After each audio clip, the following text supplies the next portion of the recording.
Most people think being a forest ranger means peace and quiet, fresh air, nature, solitude. They're not wrong, but what they don't see is what happens when the sun disappears.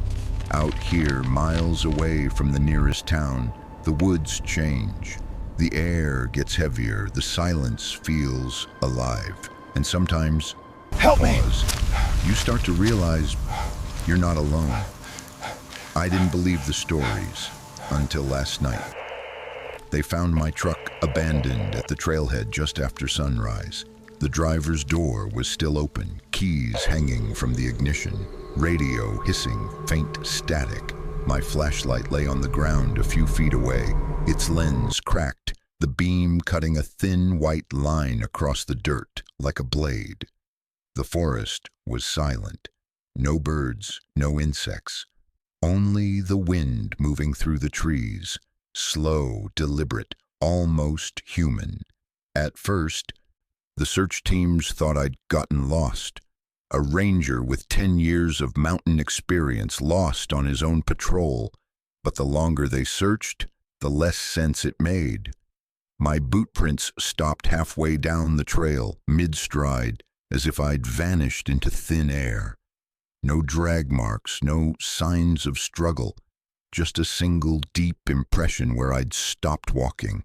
They said the prints pointed toward the restricted zone, the same place where 2 hikers disappeared the year before. 3 days later, they found me lying face down in a clearing 8 miles from where my truck had been.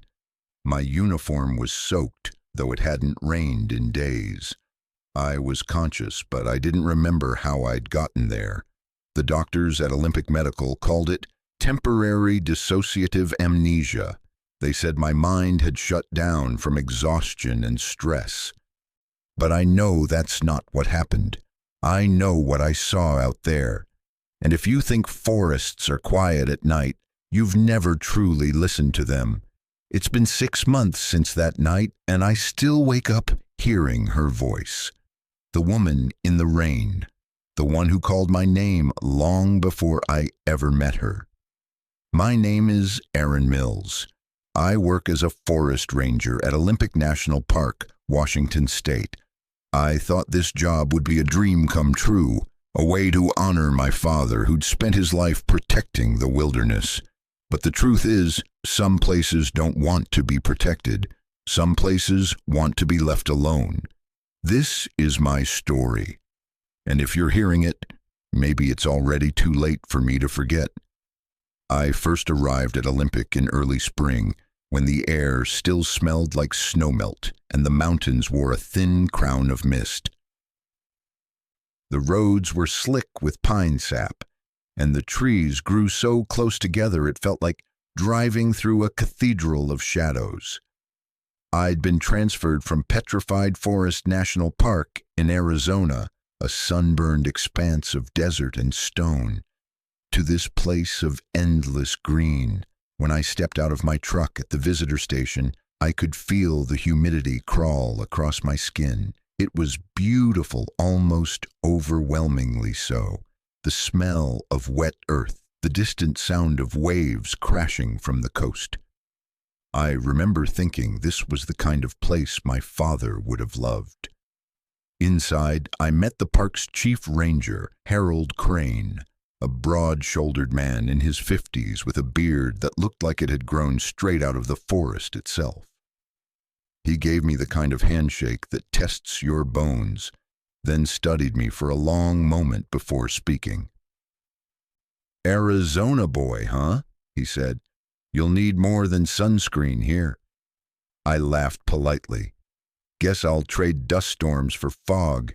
Harold's eyes didn't leave mine. "Fog's one thing, but fog here, it hides more than it shows." I thought he was joking until his tone didn't change.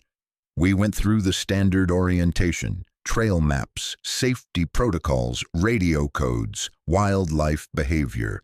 Everything was procedural routine until the end. Harold slid a folded note across the desk toward me. "Keep this in your patrol binder," he said. I opened it. In neat handwriting were 5 words. Do not investigate sounds after dark.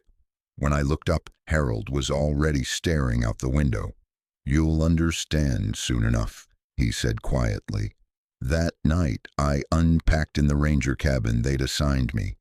It sat alone near the edge of the Kino rainforest, the kind of place where night falls early and the stars vanish behind the canopy.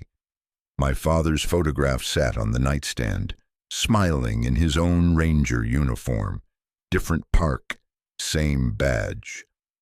I poured myself a coffee and looked out through the window into the darkness. I'd spent my childhood hiking with him, learning the language of nature, the meaning behind every bird call, every shift in the wind. But that night, I realized something unsettling. I couldn't hear any birds, only the whisper of trees moving against each other, almost like breathing. The first few days went by without incident. Routine patrols, litter checks, radio calls. Tourists came and went, snapping photos of waterfalls and elk herds. I learned the trail names by heart, the Hoh River, the Bogachiel, the Lake Crescent Loop. Each day, the forest revealed something new, an owl's nest here, a patch of wild mushrooms there. I felt grounded again, like I was exactly where I was meant to be. Then, on my 5th night, I took my first solo patrol. It was supposed to be a simple perimeter check around the east boundary trail, an hour's walk before logging my shift. The air was heavy with rain, thick enough to taste. My radio crackled softly at my belt, but no one was talking. I remember thinking how peaceful it felt, until the peace turned into something else. About halfway through the loop, I stopped to adjust my flashlight. That's when I heard it, a voice, faint, distant, calling my name. Aaron! It was so soft I almost dismissed it as wind through the trees. But then it came again, clearer this time, carried low and trembling. Aaron, please, help me. My first instinct was professional. I'm a ranger. People get lost, they call out. But there was something wrong with how the sound carried. It wasn't echoing. It wasn't moving closer or farther. It was everywhere, as if the entire forest was whispering at once. I radioed in. This is Ranger Mills, checking on a possible distress call near East Trail, marker 12. Anyone else hearing this? Static, then silence. I waited, nothing. I called again. Still nothing but static. The voice came once more, closer now. Aaron! I spun, shining my flashlight in every direction. The beam cut through mist and rain, but found nothing. No footprints, no movement. Just the endless wall of trees. My heartbeat thudded in my ears as I backed onto the trail. Training told me to stay calm, mark my location, and report. But instinct told me something else. Something out there was trying to be heard. I followed protocol and headed back toward the ranger station, my boots slapping against wet earth. When I returned, Harold was waiting by the door. You heard her, didn't you? He asked. I froze. Who? He sighed, rubbing his jaw. They all hear her eventually, some sooner than others. I wanted to press him, to demand what he meant, but he just clapped a hand on my shoulder and walked away into the fog. That night, I couldn't sleep. I played the sound back in my head, over and over again. The tone wasn't panicked. It was pleading, sad, almost familiar. And when I finally did drift off, I dreamt of a woman standing by the lake, her hair dripping, her hand raised toward me. Her lips were moving, but I couldn't hear the words. When I woke, my radio was hissing, faint static. If you're still here, you probably feel what I felt that night, the pull between curiosity and fear, between reason and instinct. And if you want to know what really happens in these woods when the sun goes down, stay with me. Because what came after that night changed everything I believed about this job. about nature, about life, and about what waits for us in the dark. Before we go deeper, make sure you subscribe to this channel and turn on notifications. It helps us keep telling stories like this one, true stories that might just make you think twice before walking alone in the woods after dark. The next morning, I convinced myself it had all been in my head. Sleep deprivation, overactive imagination, maybe even sound bouncing through the canyons. There were a dozen ways to rationalize what I'd heard. Still, when I stepped outside, the forest felt heavier, like the air itself was holding its breath. Harold was already at the ranger garage checking the radios. He didn't say good morning, just handed me a thermos of coffee and a pair of fresh batteries for my flashlight. "You'll need both," he said. I tried to laugh. "You make it sound like the woods are alive." He looked at me over the rim of his mug. "They are." I spent the rest of the day on a supply run with another ranger, Melissa Kent, who'd been at Olympic for about a year. She had that easy confidence of someone who'd already decided fear was optional. When I told her what I'd heard, she grinned. "Congratulations," she said. "You've met the park's ghost." "Ghost?" "Yeah. Local legend. Every few months, someone hears a woman crying for help near the East Trail. They call her the Rain Lady. Some say she drowned back in the 60s. Others say she's the forest's way of keeping people out of places they shouldn't go." She said it casually, like it was trivia. But when I asked if she'd ever heard the voice herself, she hesitated before answering. "Once," she said quietly. That was enough. That night, I stayed in the radio room long after my shift ended.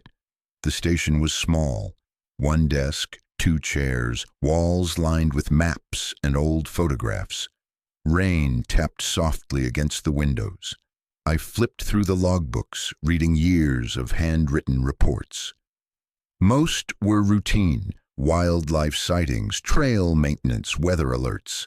But buried among them, I found something strange. A report from 2007, filed by a ranger named C.H. Madsen. Entry, Bar 314. Unidentified female voice reported near East Trail at 15 hours. Units dispatched. No visual contact. Sound ceased at 22:40. Area secured. No further incidents. I found 2 more reports almost identical. 2011 and 2016, each one filed by a different ranger, each one describing the same location, the same hour, and the same vanishing sound. I was still staring at the pages when Harold walked in. "Couldn't sleep?" he asked. "Just doing some reading." He nodded at the logbooks. "Those'll keep you up worse than caffeine." I closed the book but didn't move. "Harold, what's out there?" He studied me for a long time before answering. "You ever notice how quiet it gets before a storm? How the forest seems to listen?" I nodded. "That's when you can hear them best. The ones who never came back." He said it with such calm conviction that for a moment I couldn't speak. Then he turned off the light and left me sitting in the dark with the rain and the radio's steady hum. My next night patrol started at dusk. Clouds rolled low over the mountains, the sky bleeding orange and gray. I volunteered for the route. Part of me needed to prove that what I'd heard was just a trick of the mind. I followed the main ridge trail, flashlight sweeping the path ahead. Half an hour in, I noticed movement near the tree line, a flicker of white against the dark green. I called out, "Ranger service, anyone out there?" No reply.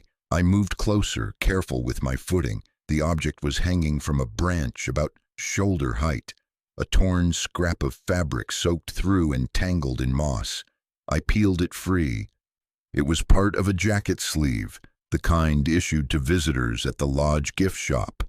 Printed along the seam were the words Olympic National Park. A chill ran through me. The fabric was fresh, not rotted, not weather-worn. Someone had been out here recently. I radioed it in. "This is Mills, found possible personal item near East Trail, marker 12. Logging coordinates now." Static. Then Harold's voice came through, faint but clear. "Copy that, Mills. Just note it and move on. We'll check it in the morning." I wanted to argue, but something in his tone stopped me, so I marked the spot on my map and continued down the trail. A mile later, I found the footprints. They appeared suddenly. One set of small prints, barefoot, pressed deep into the mud as if whoever made them had been running. They led off the trail and disappeared between the ferns. I crouched, shining my light closer. The edges were crisp, recent, and then I heard it again. That same voice, closer, clearer. "Aaron," my stomach tightened. "Forest Service," I called out, my voice louder than I meant. "If someone's out there, stay where you are." No answer, only the whisper of rain through the canopy.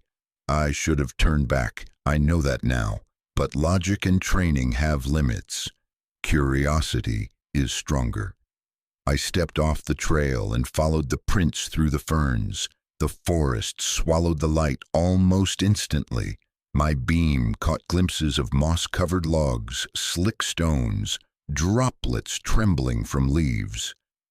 The ground sloped downward until I reached a small clearing, and there, in the center, stood a rusted metal sign half buried in the soil. "Research area, do not enter." Below the lettering, someone had scratched a single word into the paint. "Why?" The radio on my belt crackled again, but this time it wasn't Harold's voice. It was mine. "Aaron, help me." I froze. The words repeated, faint, distorted, as though echoing from miles away. I yanked the radio from my belt and stared at it. The channel light glowed red, but my thumb wasn't even on the transmit button. Then the voice changed. Lower. Familiar. "Do not investigate sounds after dark."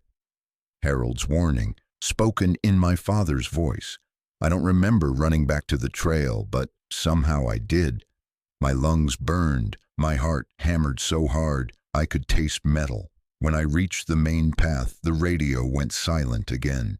The forest seemed to reset. Wind, rain, the distant cry of an owl, everything normal. Back at the station, I handed Harold the scrap of fabric. He studied it for a long time, then locked it in a drawer without a word. "Where'd you find this?" he finally asked. "Near marker 12, same area as the voice." He nodded slowly. "Then we don't go there again. Not at night." I wanted to protest, to demand answers, but he looked so tired that I didn't. Later, in my cabin, I sat with the radio turned off and the lights dimmed, trying to make sense of what had happened. My logical brain kept building explanations: interference, fatigue, atmospheric distortion. But deep down, I knew none of it fit. Somewhere in that forest, someone or something had used my own voice to call me, and whatever it was, it knew exactly how to find me. When dawn broke, the forest looked ordinary again. Tourists lined up for guided hikes. Children laughed near the visitor center. The world went on as if nothing had happened, but every time I glanced toward the tree line, I felt it. A presence watching quietly, patient, waiting for night to fall again. And I couldn't help wondering if maybe, just maybe, the forest was testing me to see how long I'd keep listening. The morning after the second patrol, I woke to a sound that didn't belong in the forest. Metal scraping against metal like a lock being forced. I sat up fast, heart pounding, and reached for my radio. It was just Harold out by the storage shed moving equipment. But when I stepped outside, he stopped what he was doing and gave me that quiet, assessing look of his. "You didn't sleep again, did you?" he said. "I slept fine," I lied.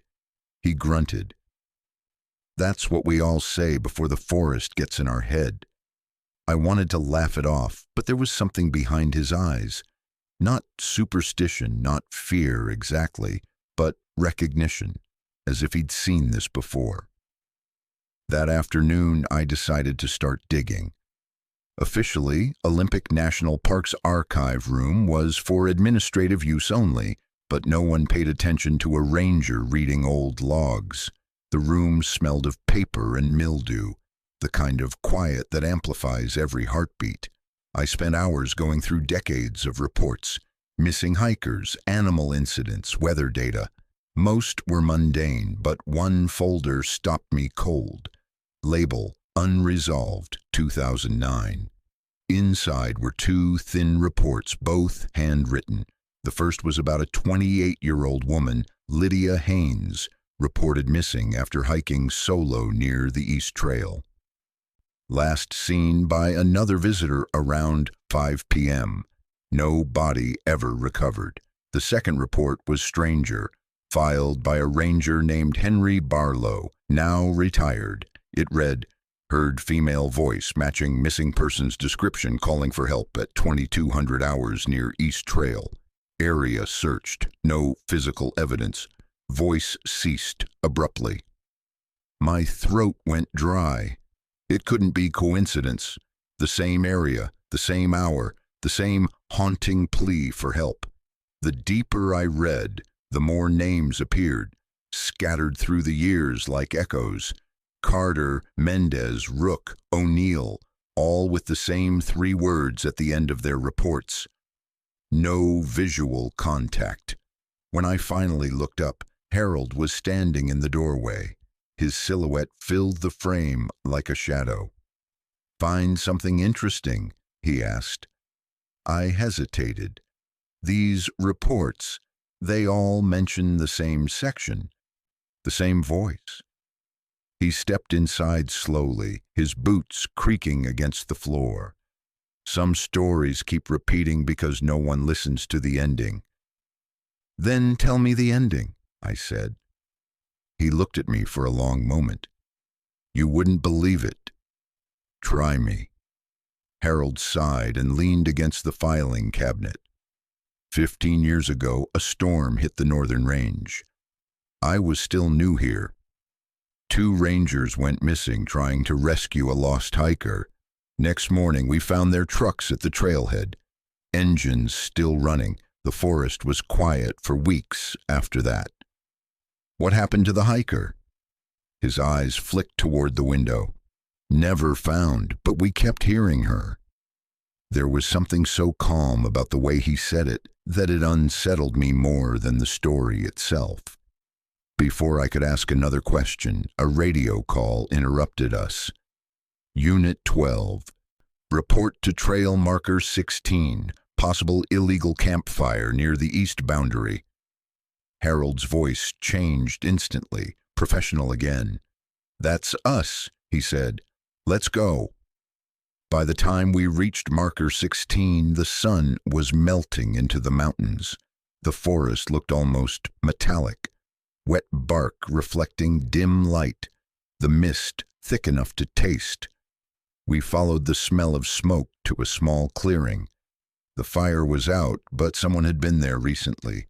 2 beer cans, a half-burned sleeping bag, and something else. A torn page from a park brochure with a name scribbled on it. Lydia. I felt the blood drain from my face. "Could be a coincidence," Harold said, though his tone made it sound like he didn't believe that either. We logged the site, took photos, and radioed it in. But dispatch sounded off. "Marker 16, the voice on the other end said. "That area's closed, Mills. You sure you're in the right section?" I looked at the GPS. The coordinates matched exactly. "Affirmative," I said. "We're looking right at it." A pause, then static. "Copy that," dispatch finally said. "We'll update the records." When the signal cut out, Harold muttered, They'll delete that log by morning. I turned to him. What do you mean? He kicked at the ashes with his boot. There are things the park doesn't want on paper. Lost hikers hurt tourism. Hauntings don't make for good brochures. We packed up and headed back. The walk felt longer than usual. Every sound seemed amplified. Twigs snapping, water dripping from leaves, the occasional flutter of wings overhead. About halfway down, Harold stopped. You smell that? He said. At first, I thought he meant smoke, but it wasn't that. It was something sweet and rotting, like wet flowers left in the sun. Animal carcass? I asked. He shook his head. Not this far up. The odor grew stronger as we approached a fallen log. Harold motioned for me to stay back and knelt to shine his light underneath. There was nothing there, just black soil and roots. But the smell stayed, clinging to the air, thick and sour. We didn't speak for the rest of the hike back.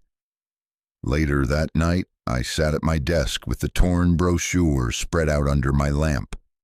The ink was smeared, the name barely legible, but the handwriting looked feminine, shaky, like it had been written in a hurry. The phone on my nightstand buzzed. It was a number I didn't recognize. Ranger Mills, a woman's voice said. Yes. This is Ellen Madsen. You don't know me, but my husband used to work at Olympic. Henry Barlow gave me your number. He said you've been asking about Lydia. I froze. Go on. My brother disappeared there in 2009, she continued, her voice trembling slightly. They told us it was an accident, that he'd fallen during a hike, but Henry said, he said people hear things in those woods. I gripped the phone tighter. What kind of things? She hesitated. Voices calling for help. Sometimes it's people who are already gone. Before I could reply, the line went dead. I stared at the receiver, pulse racing. Then slowly I became aware of another sound, faint but distinct, leaking through the window behind me. A woman's voice, low, breathy, closer than before. Aaron? I turned off the lamp and froze in the dark, listening. There it was again, clearer, sharper, coming from somewhere just beyond the tree line. I reached for my radio, but before I could speak, a knock sounded at my cabin door. 3 slow, deliberate knocks. When I opened it, the porch was empty. Only the forest stood waiting, whispering softly in the rain. The next morning, I told myself it had to be a dream. The voice outside my cabin, the knocks, the silence that followed, all of it. My brain was inventing patterns, filling gaps. That's what Harold would say if I told him. But when I opened the door, there were footprints in the mud. Bare, small, unmistakable. They led away from my porch and vanished into the trees. I didn't call it in, not yet. Some part of me needed to understand before the others decided I was losing it. I followed the prints for nearly half a mile through thick undergrowth until they disappeared at the edge of a shallow ravine. That's where I found it. A locket. Old, tarnished, the kind of thing you'd find in a thrift store. When I opened it, there was a photograph inside. A woman smiling, hair blown across her face by the wind. The name etched on the back was Lydia. The forest was silent again, not peaceful, expectant. By the time I returned to the station, the rain had started, fine mist turning to sheets that blurred the trees into green ghosts. Harold was there, talking quietly with another ranger I didn't recognize. A woman in her 40s with cropped hair and eyes like steel. She turned as I entered. Aaron Mills? Yeah. Agent Samantha Price, Department of the Interior. She flashed a badge so fast I barely saw the details. Mind if I ask you a few questions about your patrol last night? Harold looked like he wanted to intervene, but she raised a hand.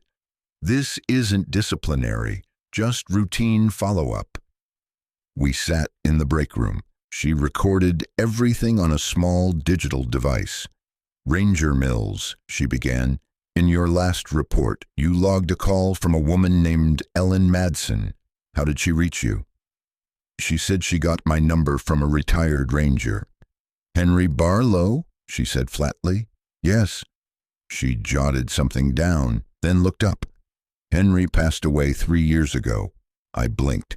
"That's not possible," she said. She. "Ellen Madsen." Agent Price leaned forward slightly. "Ellen Madsen died with her husband. Car accident. 2020. The room felt smaller suddenly. The hum of the refrigerator grew louder. "I spoke to her," I said. "Last night." Price's expression didn't change. "Did you recognize her voice?" "No." She turned off the recorder and slid it into her pocket. "Do yourself a favor, Ranger.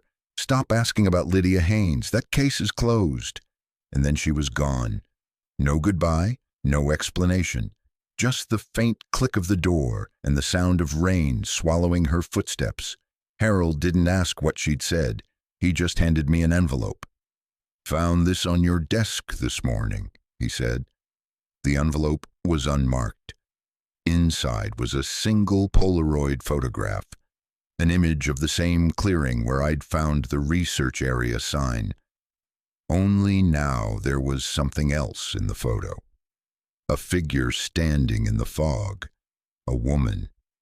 Hair dripping, face turned away, wearing the same torn park-issue jacket I'd found earlier in the week. Across the bottom, scrawled in shaky handwriting, were the words, "She's not lost, she's waiting." I stared at the photo until the edges blurred. "Who left this?" Harold shook his head. "Didn't see anyone come or go." I slid the photo into my pocket. "I need to check that site again." "Not at night," Harold said quickly. "You go in daylight. And you don't go alone." But waiting had never been one of my strengths. By the time I reached the clearing, the last light was fading. The forest looked different at dusk. Every tree a silhouette, every shadow a possible shape. I moved slowly, flashlight cutting narrow tunnels through the mist. The research area sign was still there, but something about it had changed.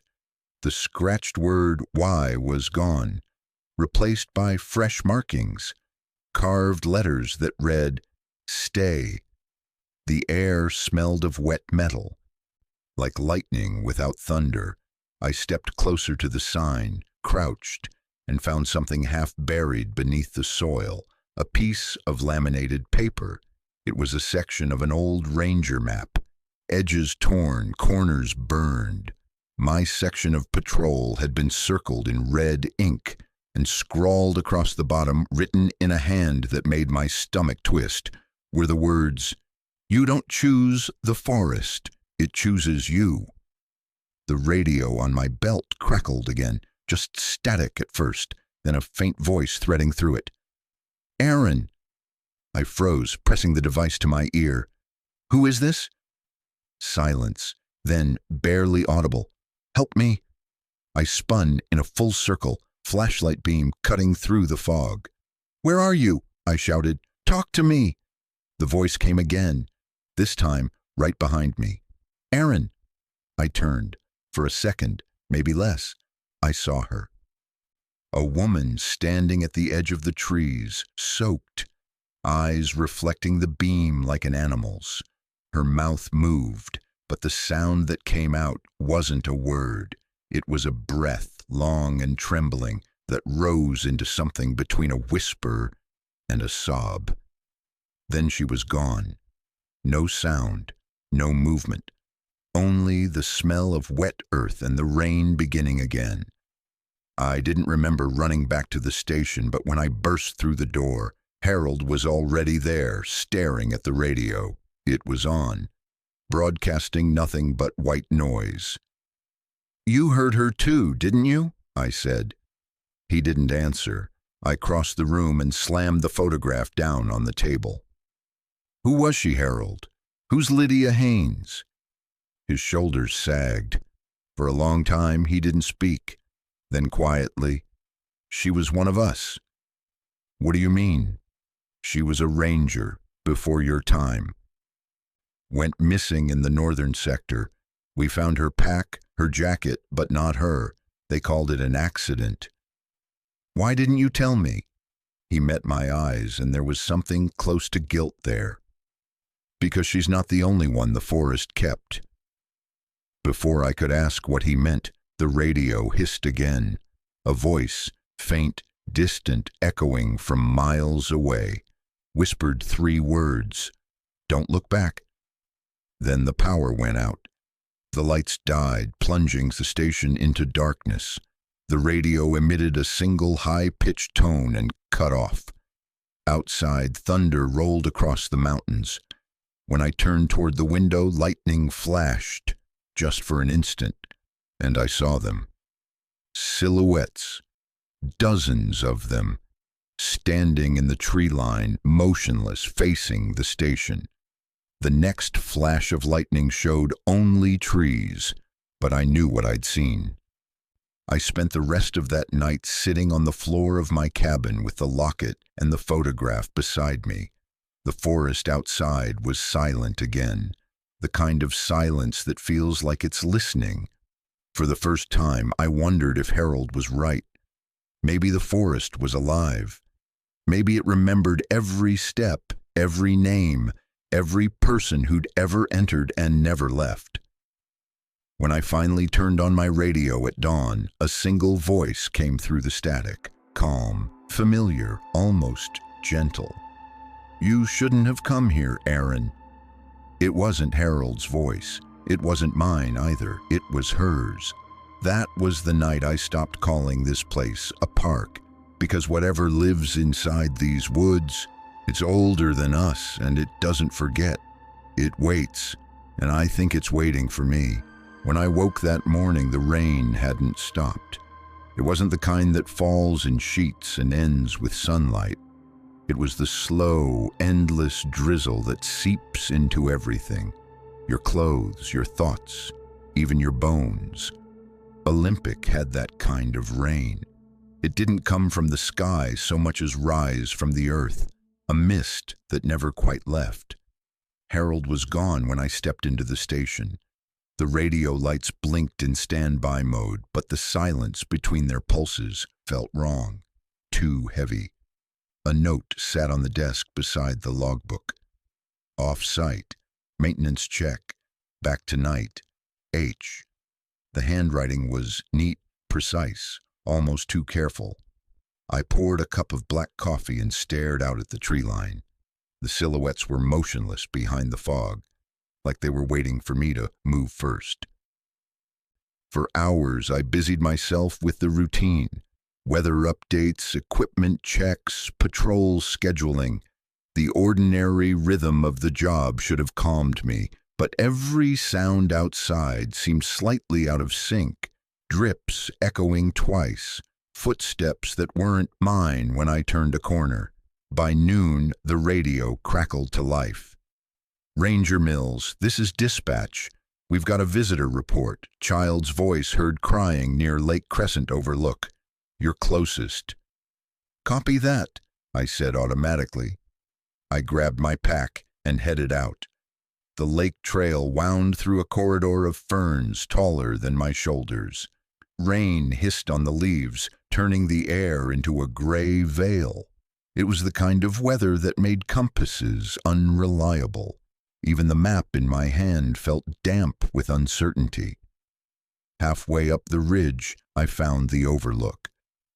The view should have been stunning, the lake a mirror of silver beneath the cliffs, but the fog erased everything beyond a few yards.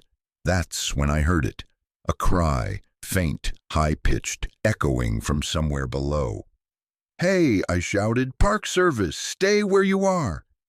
No answer, only the echo of my own voice sliding down the slope. I knelt, trying to peer through the mist.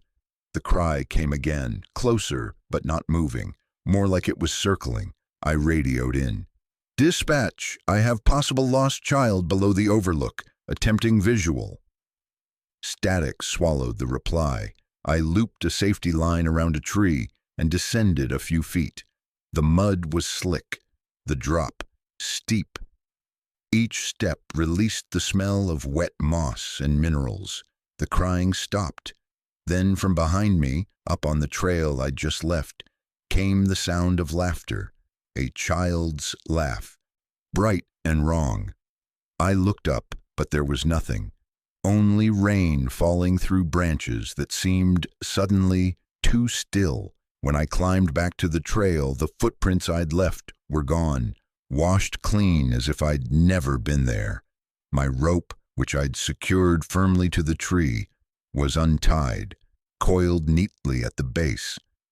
That detail chilled me more than the voice. The knot hadn't slipped. It had been undone. Back at the station, the generator lights flickered as I logged the incident. I expected Harold to return by sunset, but he didn't. The radio remained silent except for brief bursts of static that sounded like breathing. To keep from spiraling, I went back to the archives. If Lydia Haynes was truly a former ranger, there had to be more than a single missing person file. This time, I searched the digital system, internal reports that only staff could access. Most were encrypted, but one folder caught my eye. Archive Personnel 1975-2015 Restricted Obsolete. Inside were 5 documents, each labeled with initials. One read, L. Haynes Audio 6.wave. The file opened with a click, then a rush of wind, followed by a woman's voice, steady at first, then shaking. Testing June 12th, weather clear, coordinates logging as Sector 9. The sound started again last night near the ridge. Not wind, not animals. There's something mimicking us. I heard my own radio transmission from last week, word for word. It answered when I called out. If anyone finds this, tell Chief Crane to lock Sector 9. Don't let anyone in after... The recording ended mid-sentence. My throat went dry. The timestamp on the file was 2009, the year Lydia disappeared. The radio on my desk hissed suddenly, the same frequency tone that preceded official transmissions. Unit 12, respond, came a female voice, steady, professional. This is Ranger Haynes, do you copy? I froze. The rational part of my mind screamed it was playback, maybe interference pulling old recordings from the airwaves. But the voice was crisp, too present. This is Ranger Mills, I said carefully. Identify your position. Silence, then softly, behind you. The air in the room thickened.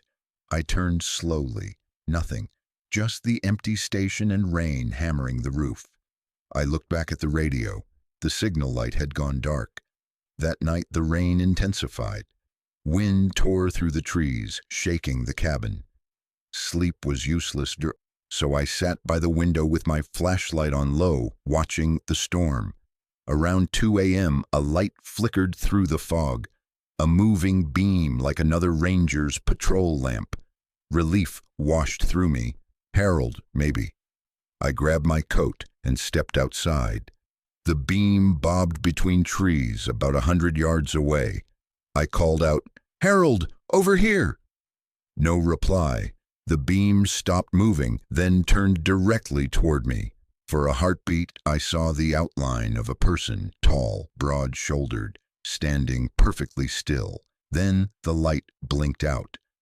I sprinted toward the spot, boots sinking in mud, flashlight shaking in my hand.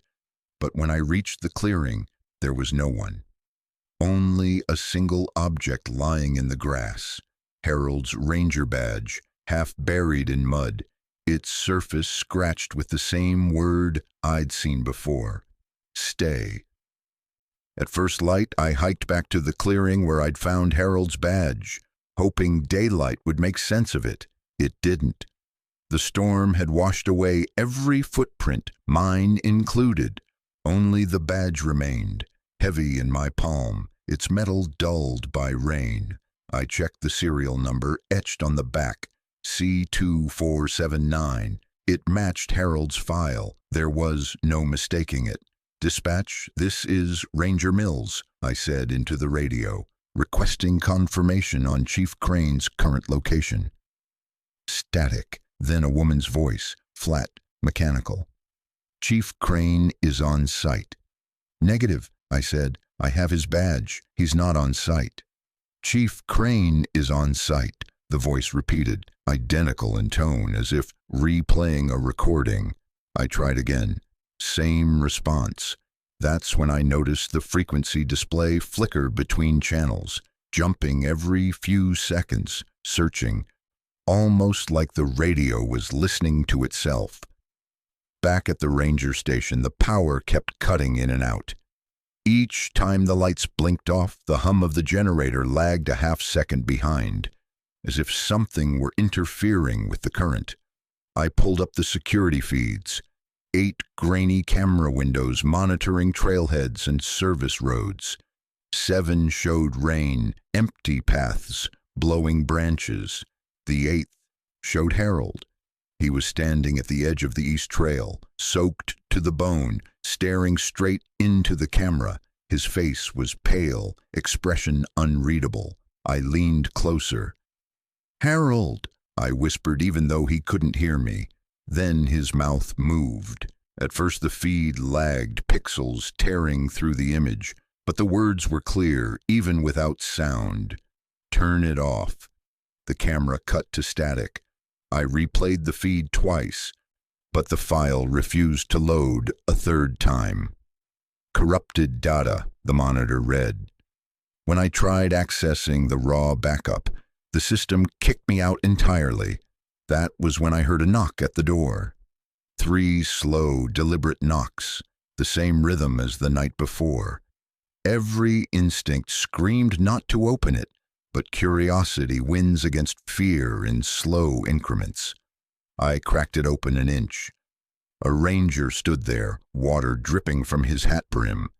He looked young, early 20s maybe, but his uniform was faded, the logo on the shoulder an old version of the Park Service emblem, one we hadn't used for years.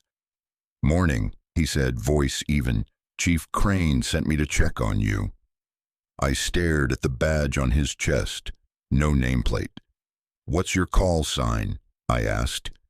He smiled politely. "Doesn't matter." He stepped past me before I could stop him, glancing around the room like he'd been here 100 times. "You've been busy," he said, eyes landing on the monitor. "You know what's happening out there?" I asked. He didn't answer. Instead, he reached into his coat pocket and placed something on the desk, a small, mud-stained notebook. "You should read this. Not now, when it's quiet." "What is it?" He met my eyes, and for the first time I noticed how strange they looked. Gray, but not like any natural shade. More like fog caught in glass. "It's hers," he said. "She wanted you to finish what she started." Before I could ask who she was, a gust of wind slammed the door open, scattering papers across the room. When I turned back, the ranger was gone. The notebook was soaked. The ink bled into the pages, but one sentence on the first page remained clear. "Sector 9, beneath the old observation tower." I checked the park map pinned to the wall. Sector 9 had been decommissioned after a landslide years ago. The trails there were officially closed. The observation tower sat right on the ridge above Lake Crescent, the same area where I'd heard the child crying. It was stupid to go alone, but waiting for backup didn't feel any safer. By midday, the rain had thinned to drizzle. I loaded my pack with spare batteries, flares, and the old locket I'd found, some part of me unwilling to leave it behind. The hike up was slow, the path littered with fallen branches and slick moss. Halfway there, my GPS blinked out, replaced by a blank grid. The compass needle spun once, then froze, pointing northeast, toward the ridge. The observation tower was barely standing. Rust streaked the frame, and the top platform leaned at an angle that made it look ready to collapse. I circled the base, searching for anything unusual, until I found a hatch, half buried under leaves. The padlock was old, but the metal around it was clean, recently handled. I pried it open with my multi-tool. A metal ladder descended into darkness. The smell hit first, earth and stagnant water, and underneath it something faintly metallic, almost sweet. I lowered myself down. The tunnel was narrow, reinforced with corrugated steel, sloping gently downward.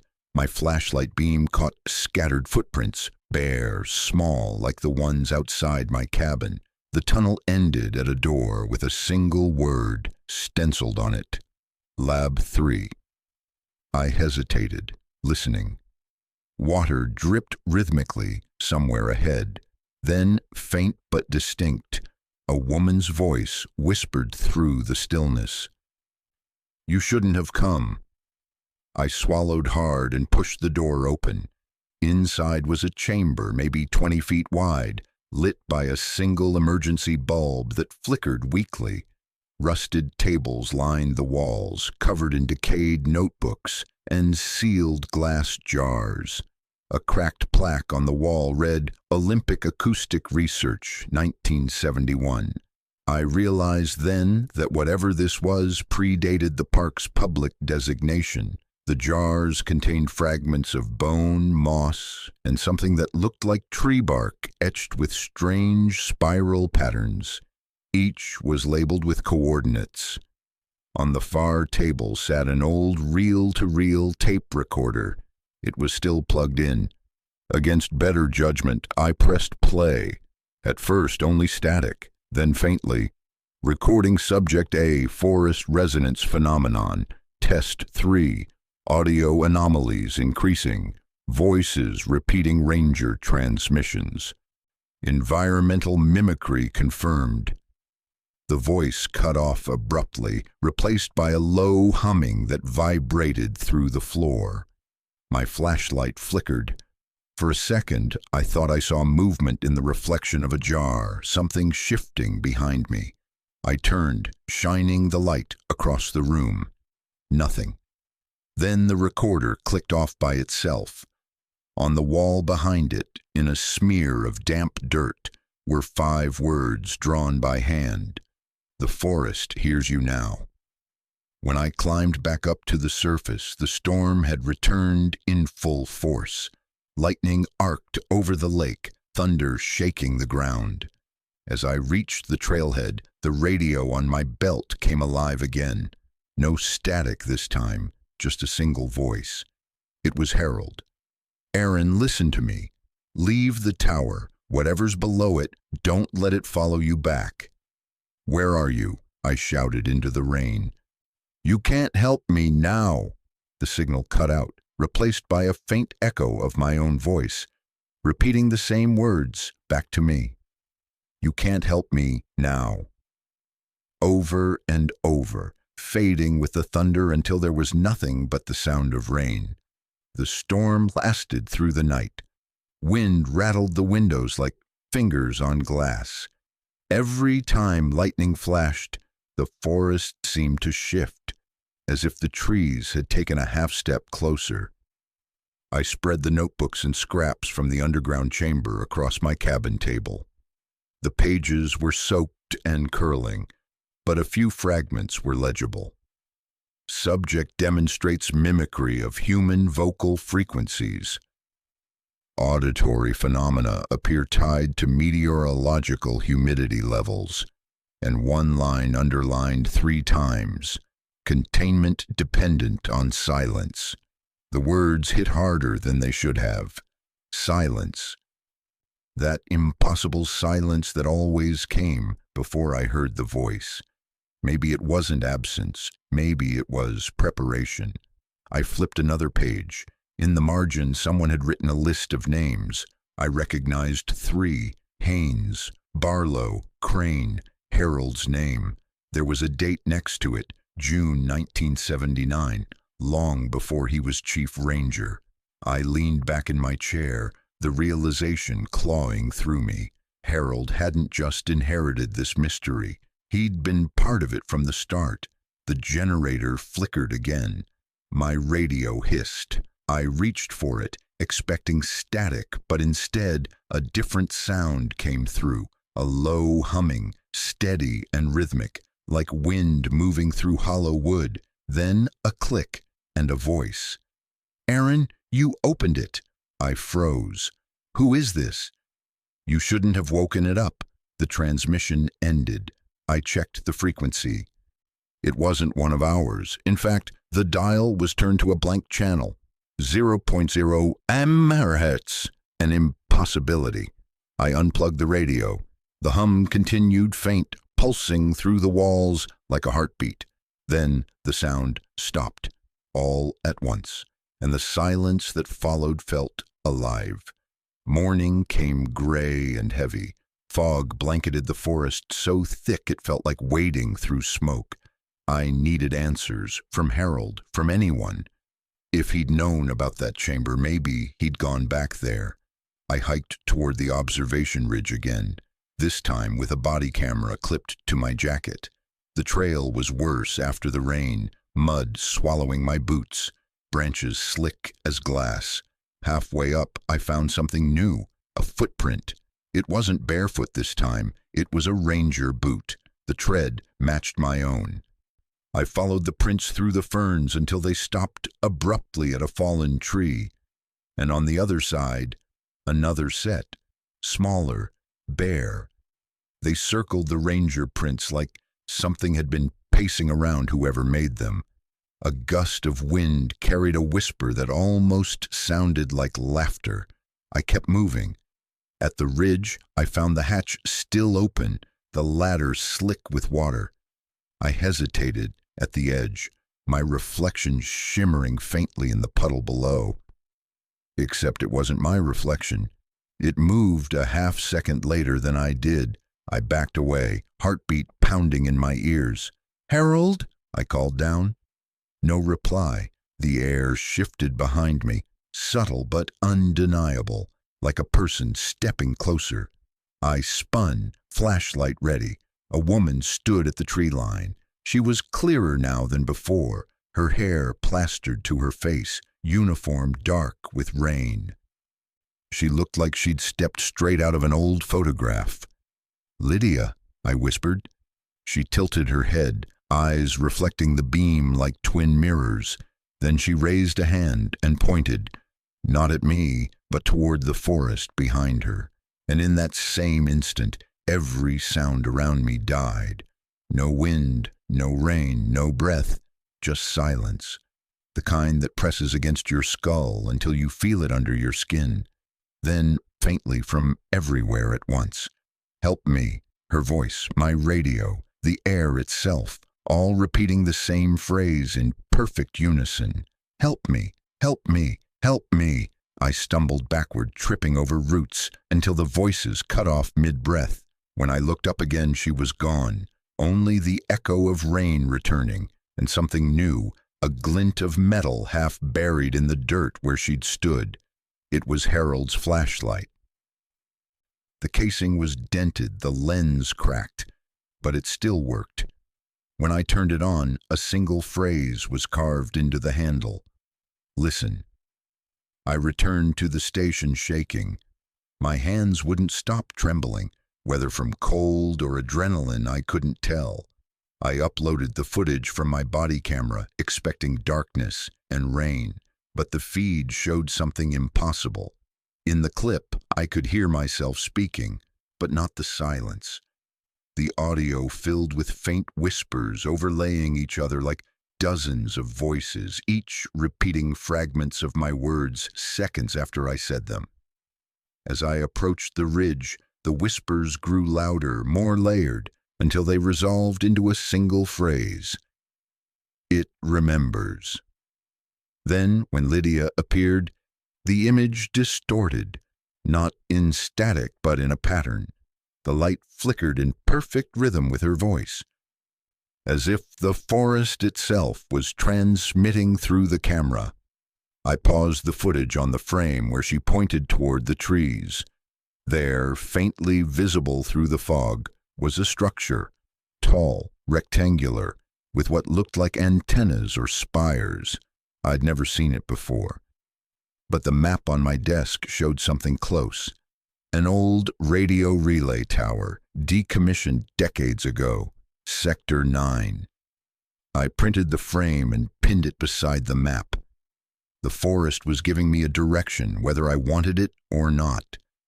That night, I couldn't stay inside. The air in the cabin felt wrong, too still, like the silence from the ridge had followed me back. I walked to the edge of the tree line with Harold's flashlight and the locket in my pocket.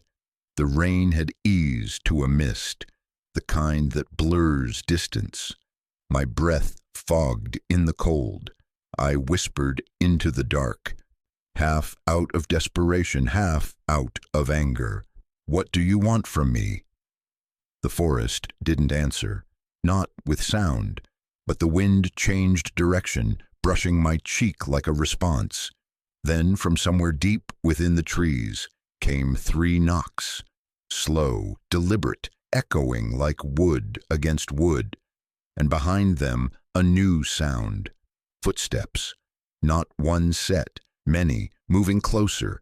The beam of my flashlight flickered once, twice, and then it went out completely. The last thing I heard before the darkness closed around me was my own voice, whispering back through the rain. "You shouldn't have opened it." When the flashlight died, instinct took over. I dropped to one knee, hands on the ground, waiting for the direction of the sound. The footsteps stopped just outside the circle of darkness, so close I could hear water dripping from whatever stood there. Then, silence. I forced myself to breathe. "Harold?"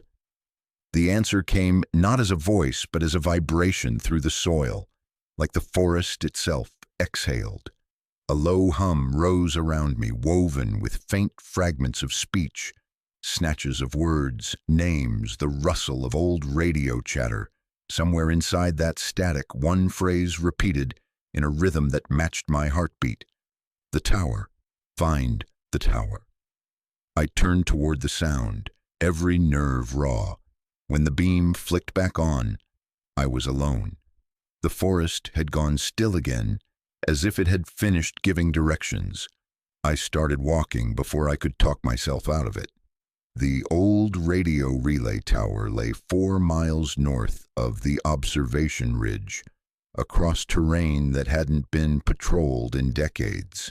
The map marked it as condemned, but the path was still faintly visible, a ribbon of mud and moss snaking through cedar trunks. Halfway there, dawn began smearing gray across the sky. I could have turned back then, claimed exhaustion, but curiosity had already crossed the line into obsession.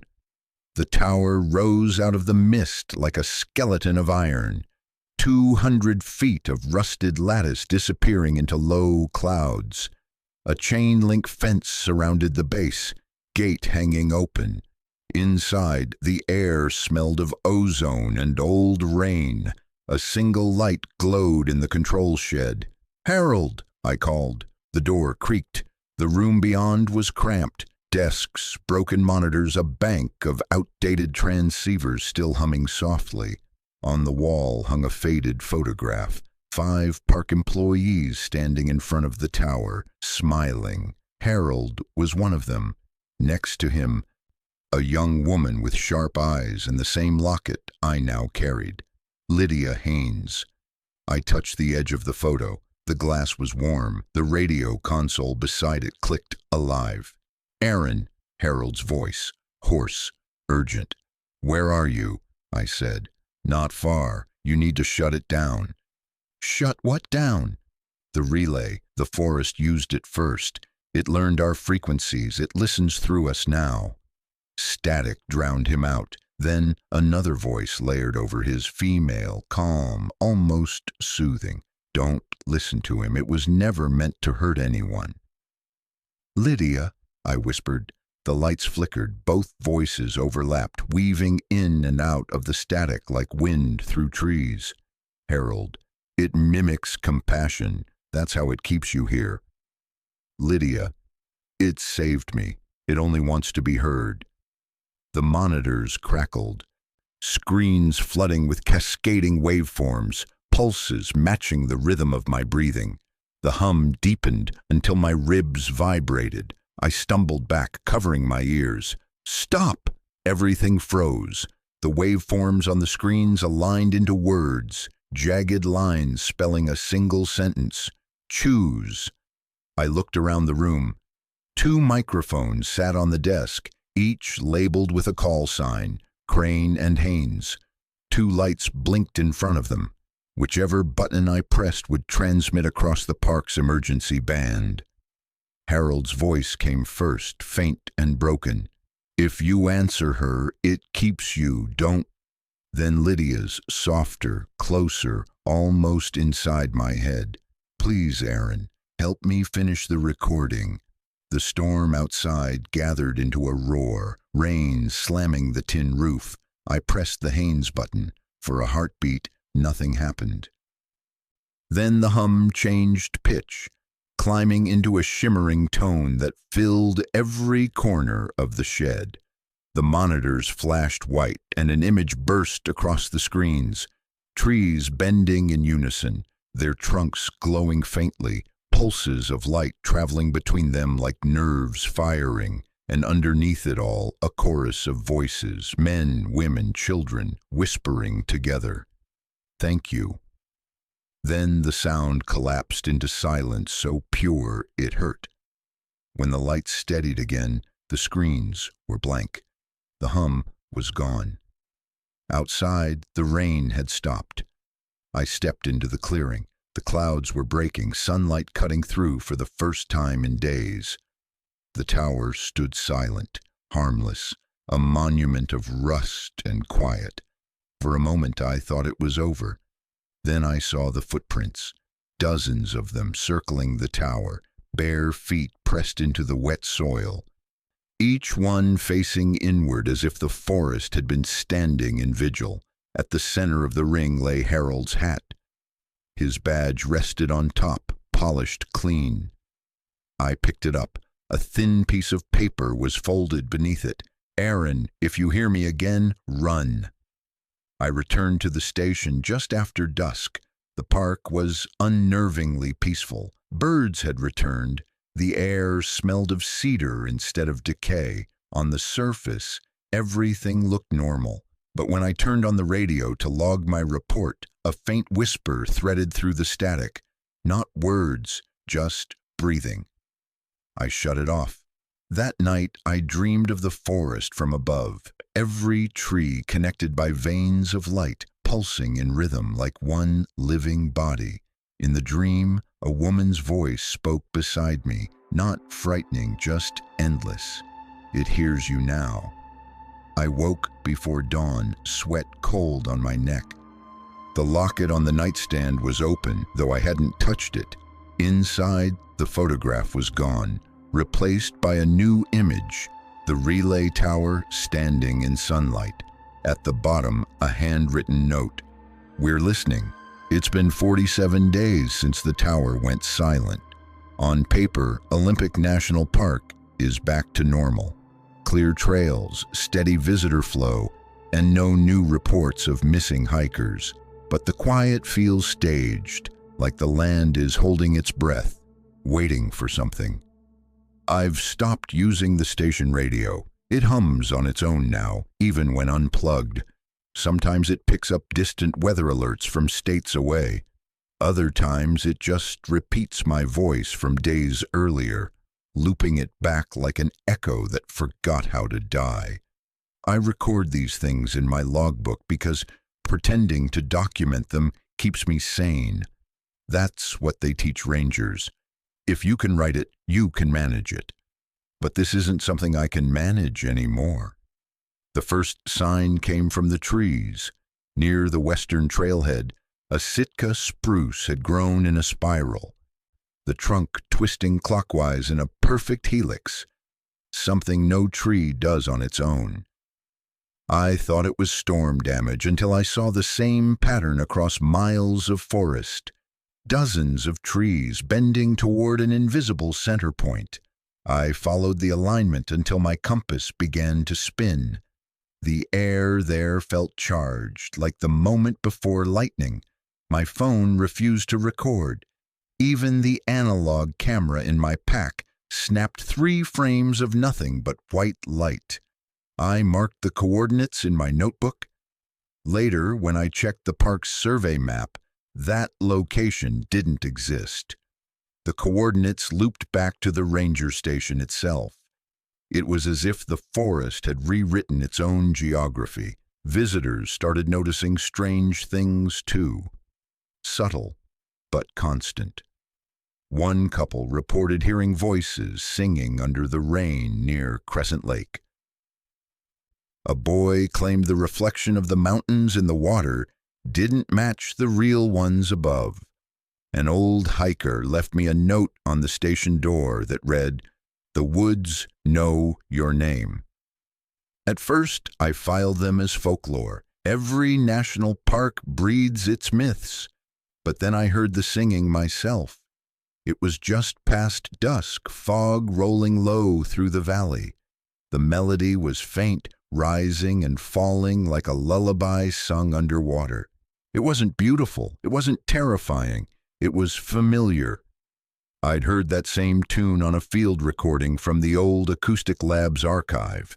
The label on that reel read, Subject A Forest Resonance 1971. The forest wasn't haunting us. It was continuing the experiment. The next morning, a black SUV with no markings pulled into the station lot. 2 men in plain clothes stepped out, both wearing Park Service IDs that looked authentic until you noticed they didn't list first names, just A. Cole and R. Jensen.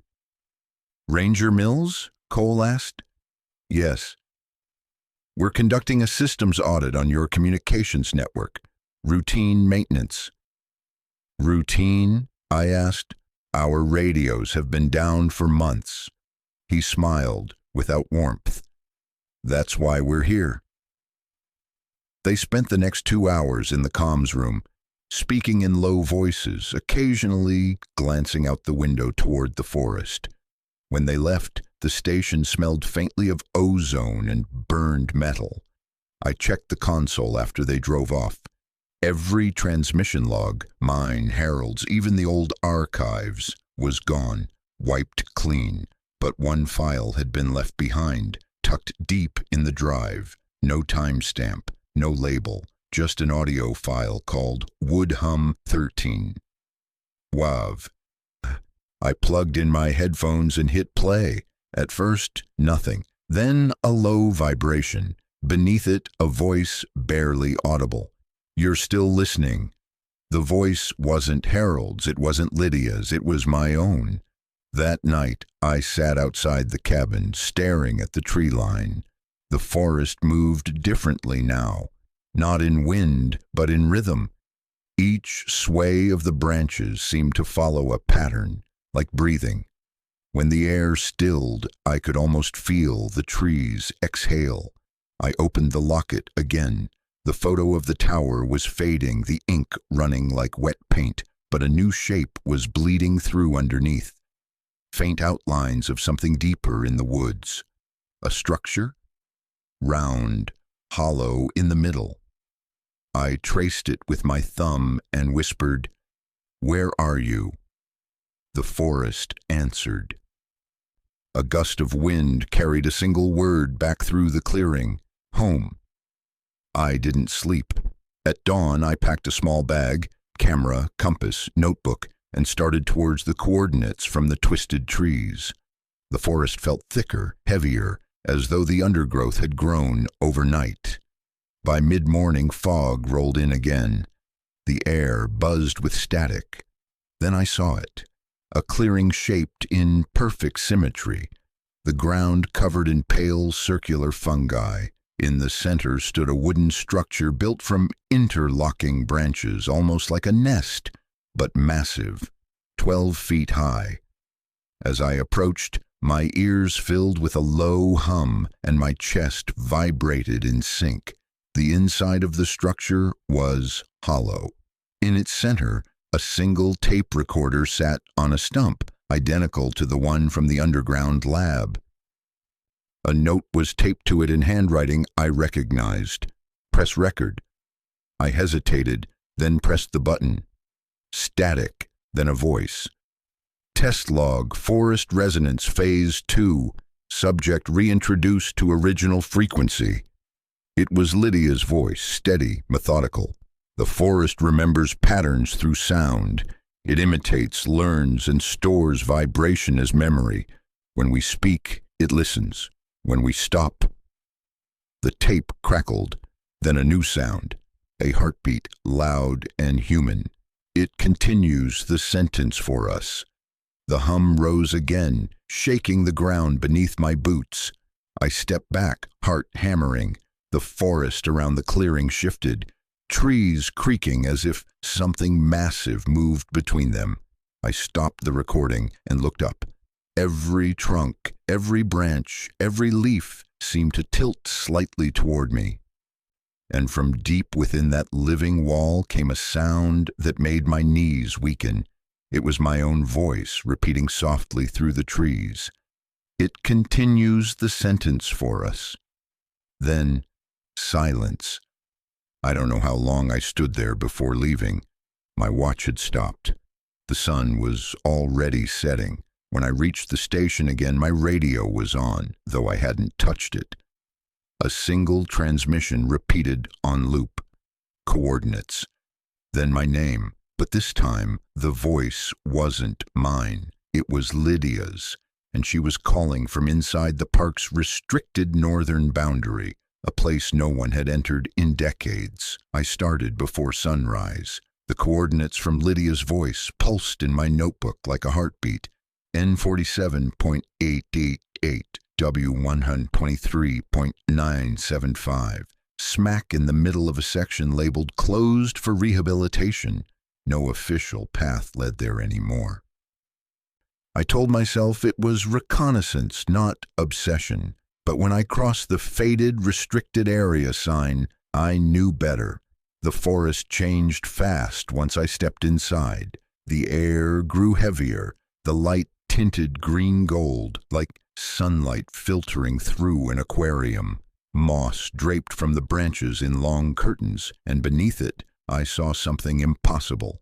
Faint patterns etched into the bark, rings, spirals, and lines connecting tree to tree, like circuitry. When wind moved through them, the grooves shimmered. I lifted my phone to take a photo. The screen stayed black. By mid-morning, I reached a ridge overlooking a basin veiled in mist. At its center shimmered a lake I didn't remember from any map. I checked twice. No such body of water existed in the archives. Yet here it was, mirror flat and silent, shaped almost perfectly circular. A rusted observation deck jutted from the ridge. Its railing bore a plaque so corroded I had to rub away dirt to read the inscription, Project Echo, established 1972. Below the plaque, someone had scratched a newer message into the metal with a knife. The forest speaks in reflections. I leaned over the railing.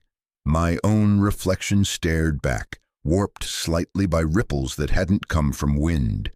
My mouth moved on its own in the water, speaking words I hadn't said aloud. Find me. My heart stopped cold.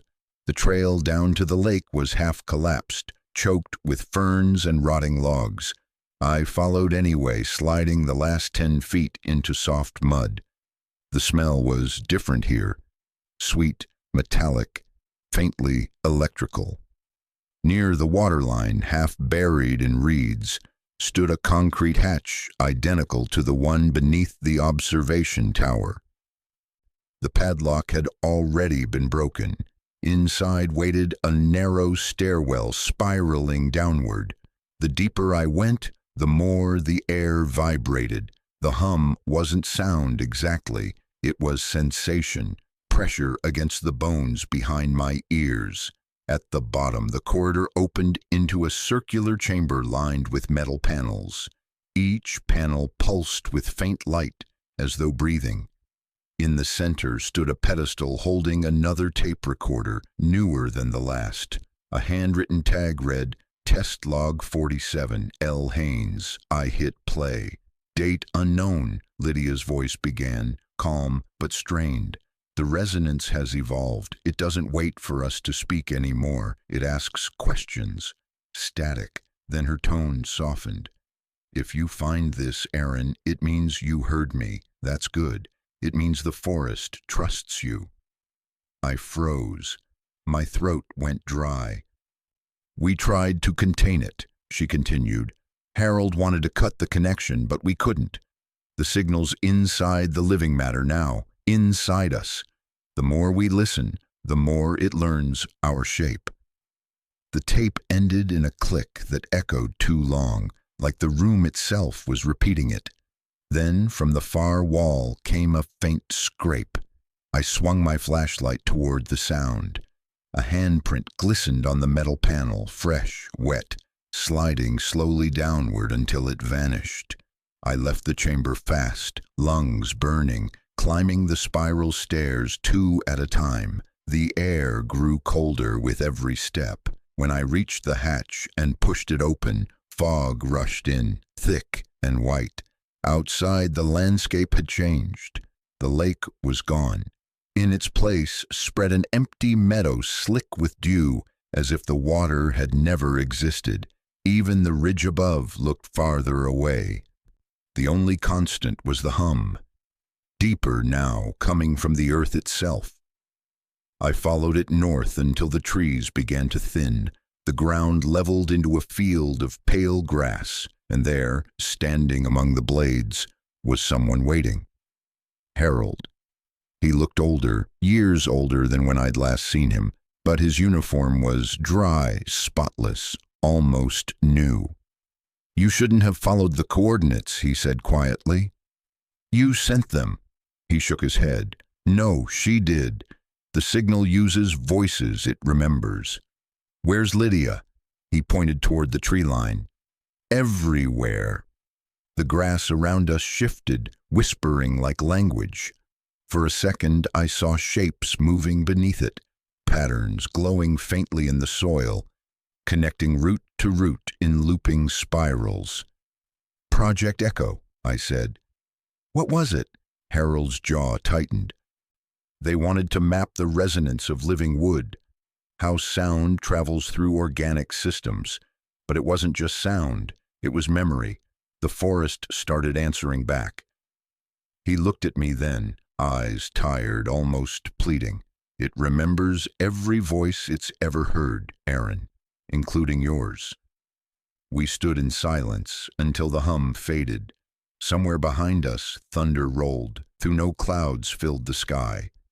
"Why tell me this now?" I asked. "Because it's spreading," Harold said. "Every time someone listens, it learns. Every story told, every ranger who whispers about it, it grows."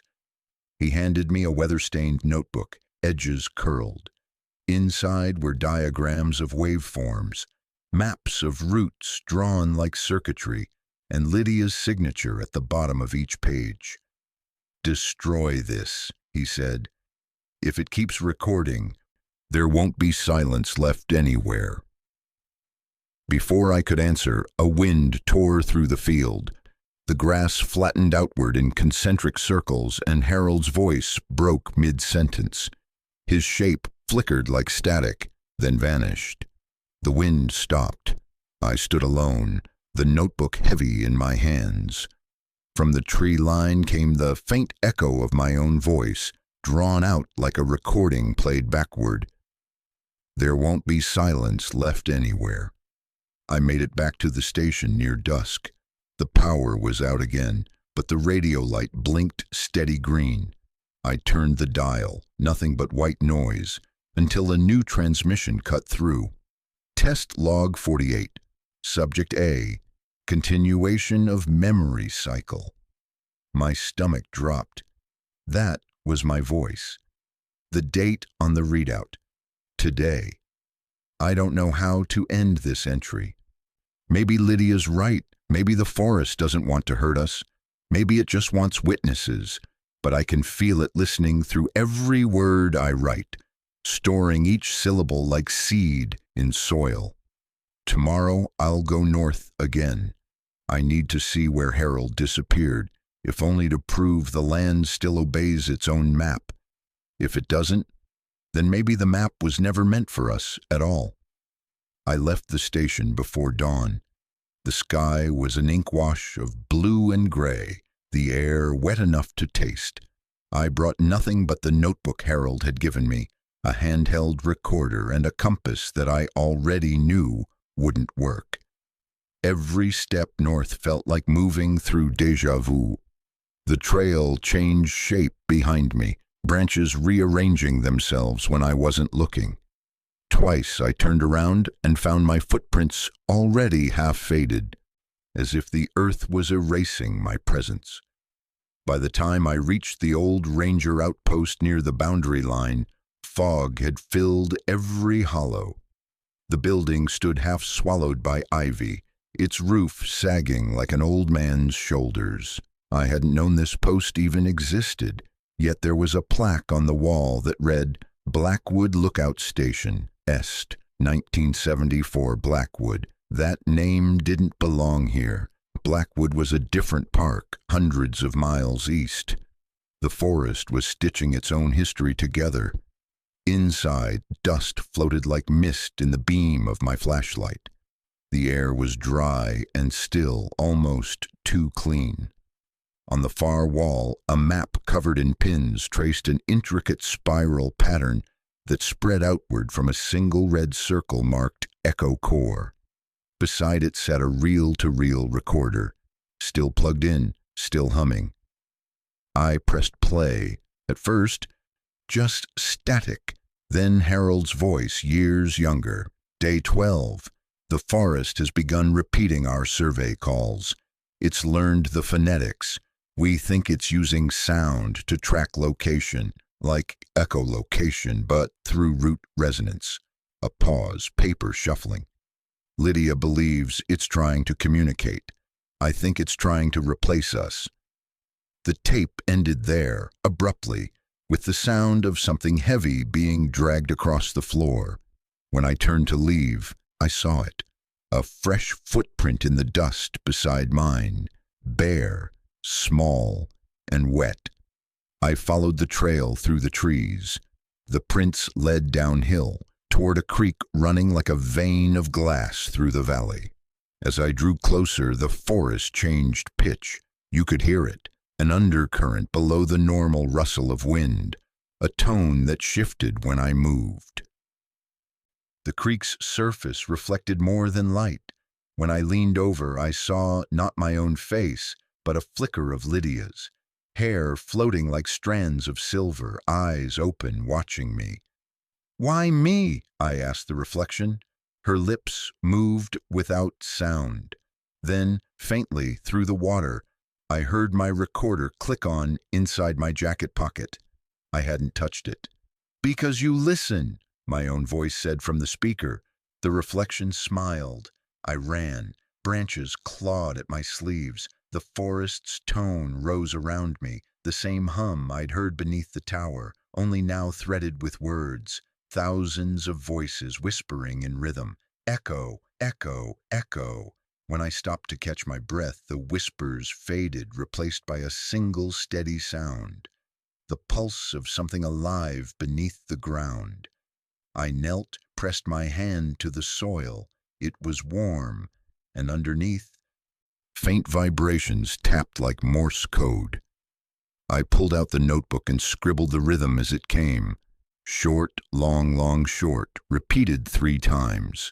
Later, I realized it spelled a word: home. By midday, the forest began to open. The trees here were older, massive trunks black with age, roots thick as pillars. Between them lay clearings filled with pale mushrooms, arranged in precise circles. The ground shimmered faintly, as though something beneath it was breathing light. In the distance, I heard a soft melody, the same tune Lydia had sung on the old tapes. But now, it wasn't distant. It was all around me, layered, like the forest was harmonizing with itself. I found the source at the center of the clearing, a hollow tree, wide enough for a person to crawl inside.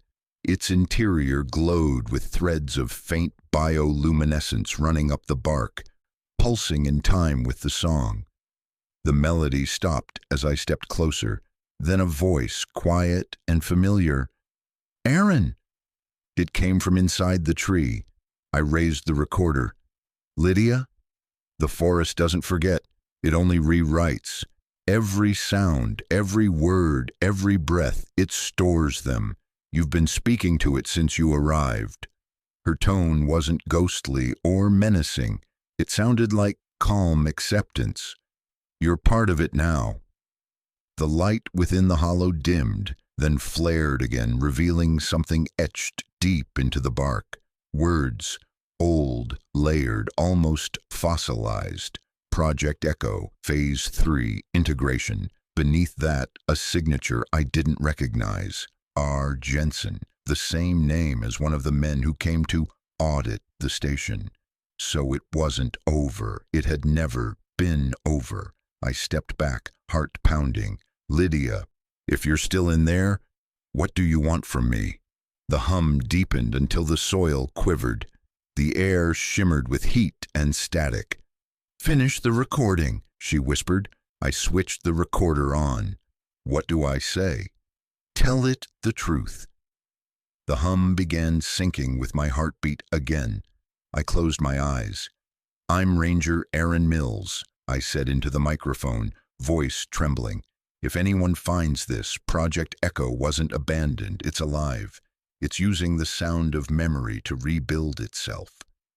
The forest responded, not with wind, but with a sigh that rolled through every branch around me. Memory accepted. I opened my eyes. The hollow tree was empty, the light gone, the melody silenced.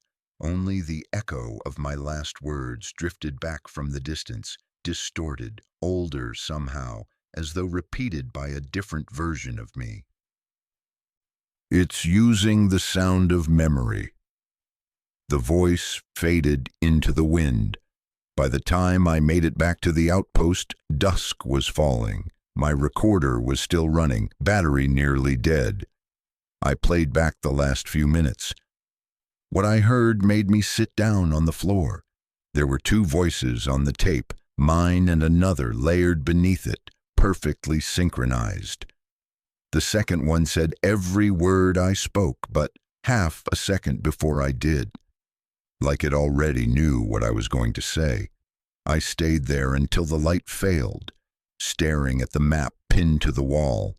The spiral of pins looked different now. At the center, where the red circle marked Echo Core, someone had added a new note, drawn in black ink that hadn't faded with time. Phase 4 begins when the forest learns your name. Outside, something moved through the trees, whispering. "Aaron." Not a question, a statement. It already had. Night came without warning. One moment the forest shimmered in bronze light, and the next it folded into darkness so absolute it felt deliberate, as if the woods themselves had flipped a switch. My flashlight failed the instant I clicked it on. Only the compass glow remained, spinning wildly, then freezing, pointing straight north toward the center of the spiral. Phase 4 begins when the forest learns your name. The words on the map burned behind my eyes. It already had.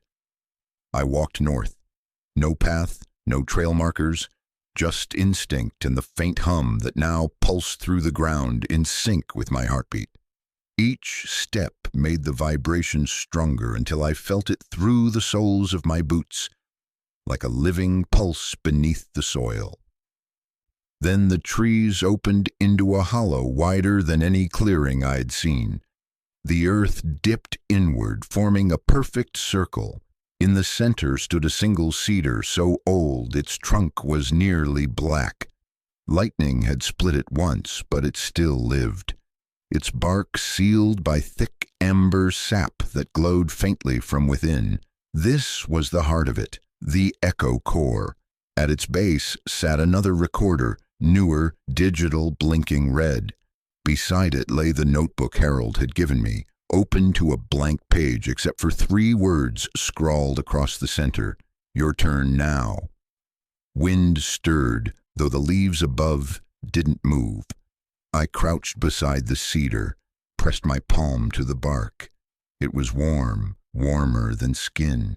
From inside came a soft ticking like breath trapped in wood, and then unmistakably a voice, gentle, layered, impossible to locate.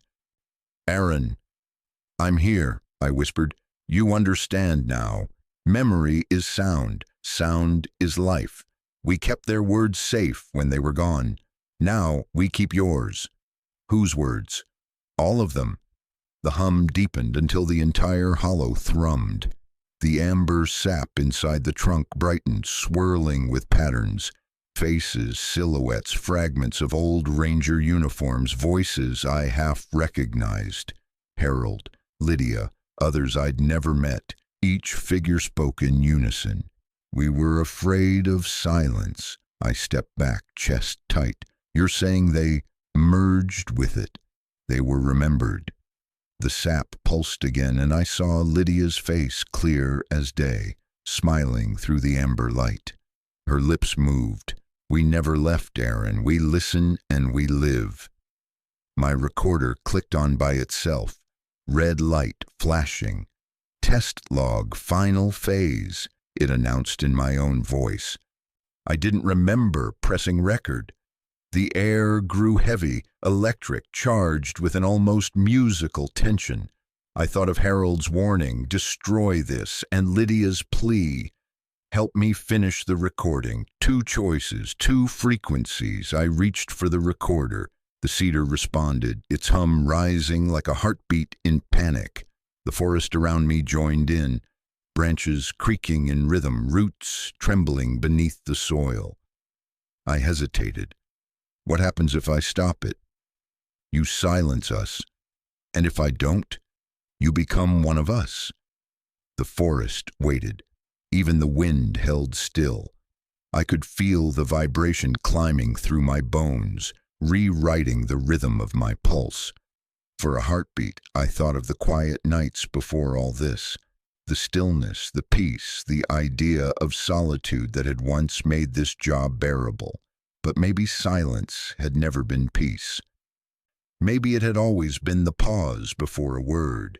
I raised the recorder to my mouth. My voice came out steady. "I'm not here to silence you, but I won't be erased." I pressed stop. The hum ceased instantly. The amber glow dimmed to a dull heartbeat and then steadied, soft and slow. The air released its tension in one long sigh. For the first time in weeks, true silence returned. Not the heavy, haunted kind. Just quiet. When I opened my eyes again, dawn had arrived. The cedar stood motionless, sap hardened into clear amber veins. The recorder in my hand displayed a new file. Echo end wave. I played it. Only one sound. The rustle of wind through branches, then my own voice, calm and distant. "We listen, but we remain." I smiled, half in disbelief. "Guess that's my ending," I said to no one. But as I turned to leave, the forest answered, softly, like a memory fading. "For now." I made it back to the ranger station by noon. The power was still out, but the radio was silent for the first time since the storm. I left the notebook and recorder on the desk and stepped outside. The forest looked ordinary again, green, alive, familiar.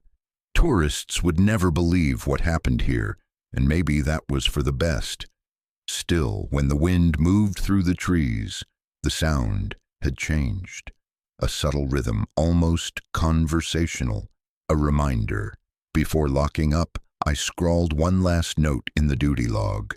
If you hear the forest calling your name, don't be afraid. It only means you've been remembered.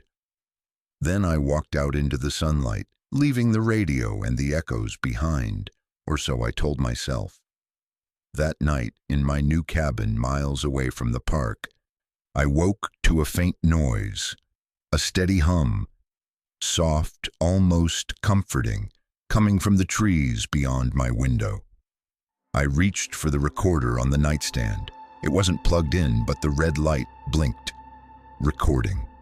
Through the static came a whisper, warm and familiar. Ranger Mills, report complete. And then my own voice, answering automatically like muscle memory. Copy that, over. The hum faded into the sound of crickets. Outside, the forest breathed. Somewhere far to the north, a cedar heartbeat kept time with mine. 3 months. That's how long it took before I started sleeping through the night again. Cedar Ridge was everything Blackwood and Olympic had never been. Tame, well-lit, full of families taking photos on boardwalk trails. I told myself I liked the predictability, the steady hum of car engines on the access road, the smell of charcoal from the visitor grills. Nothing in this forest whispered my name. Or at least, that's what I thought. I kept my transfer simple.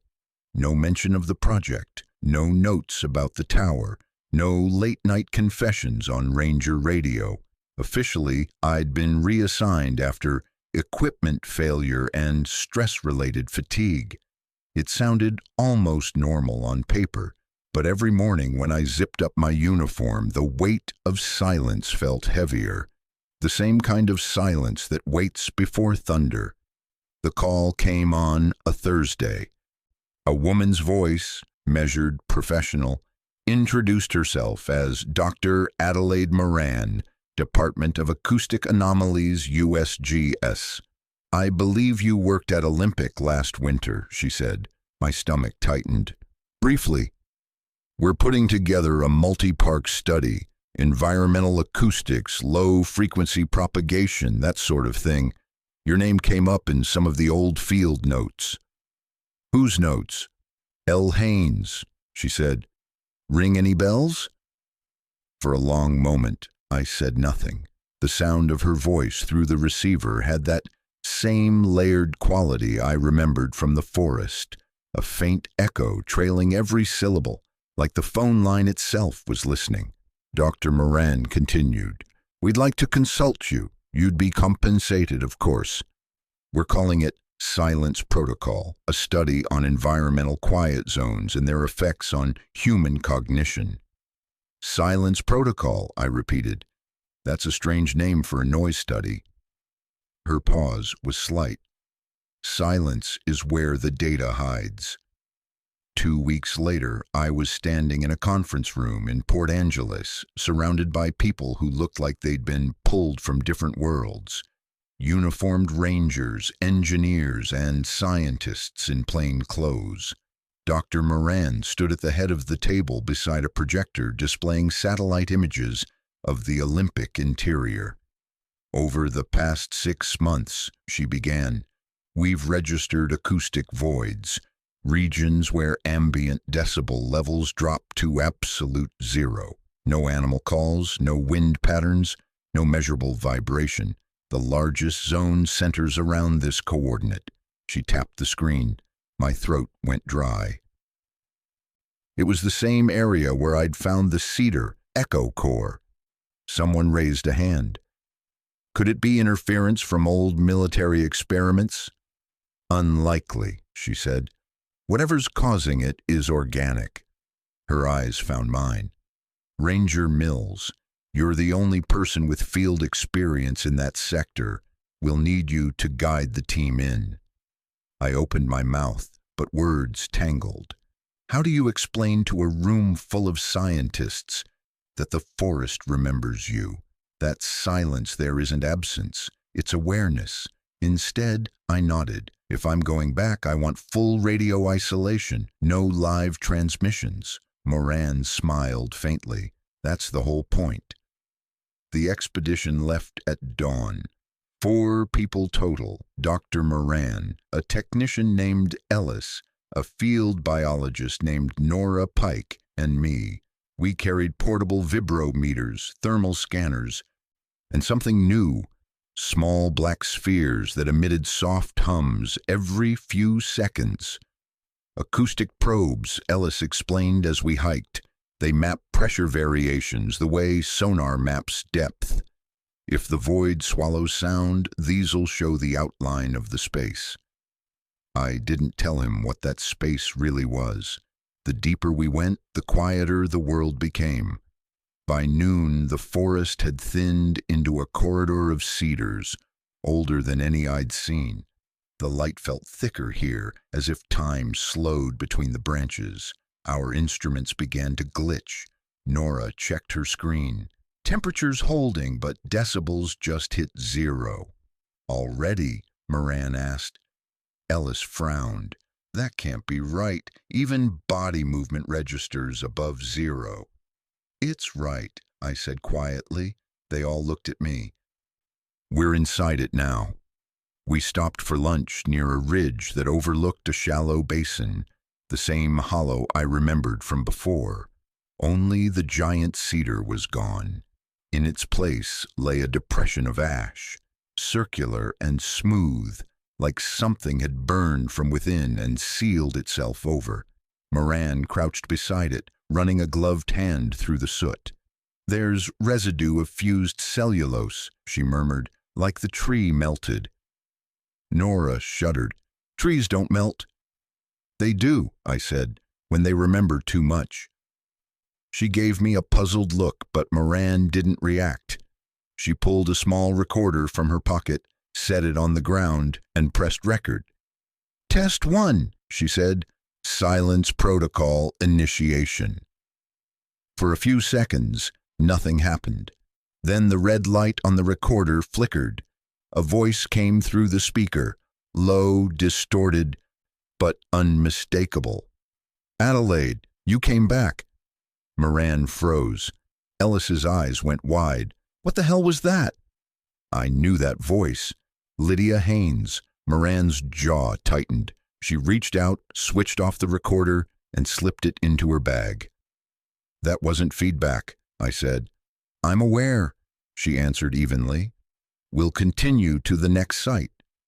I wanted to push, to ask her how she knew Lydia, but something in her expression told me she'd prepared for this, almost expected it. By evening, we'd set up camp at the valley edge.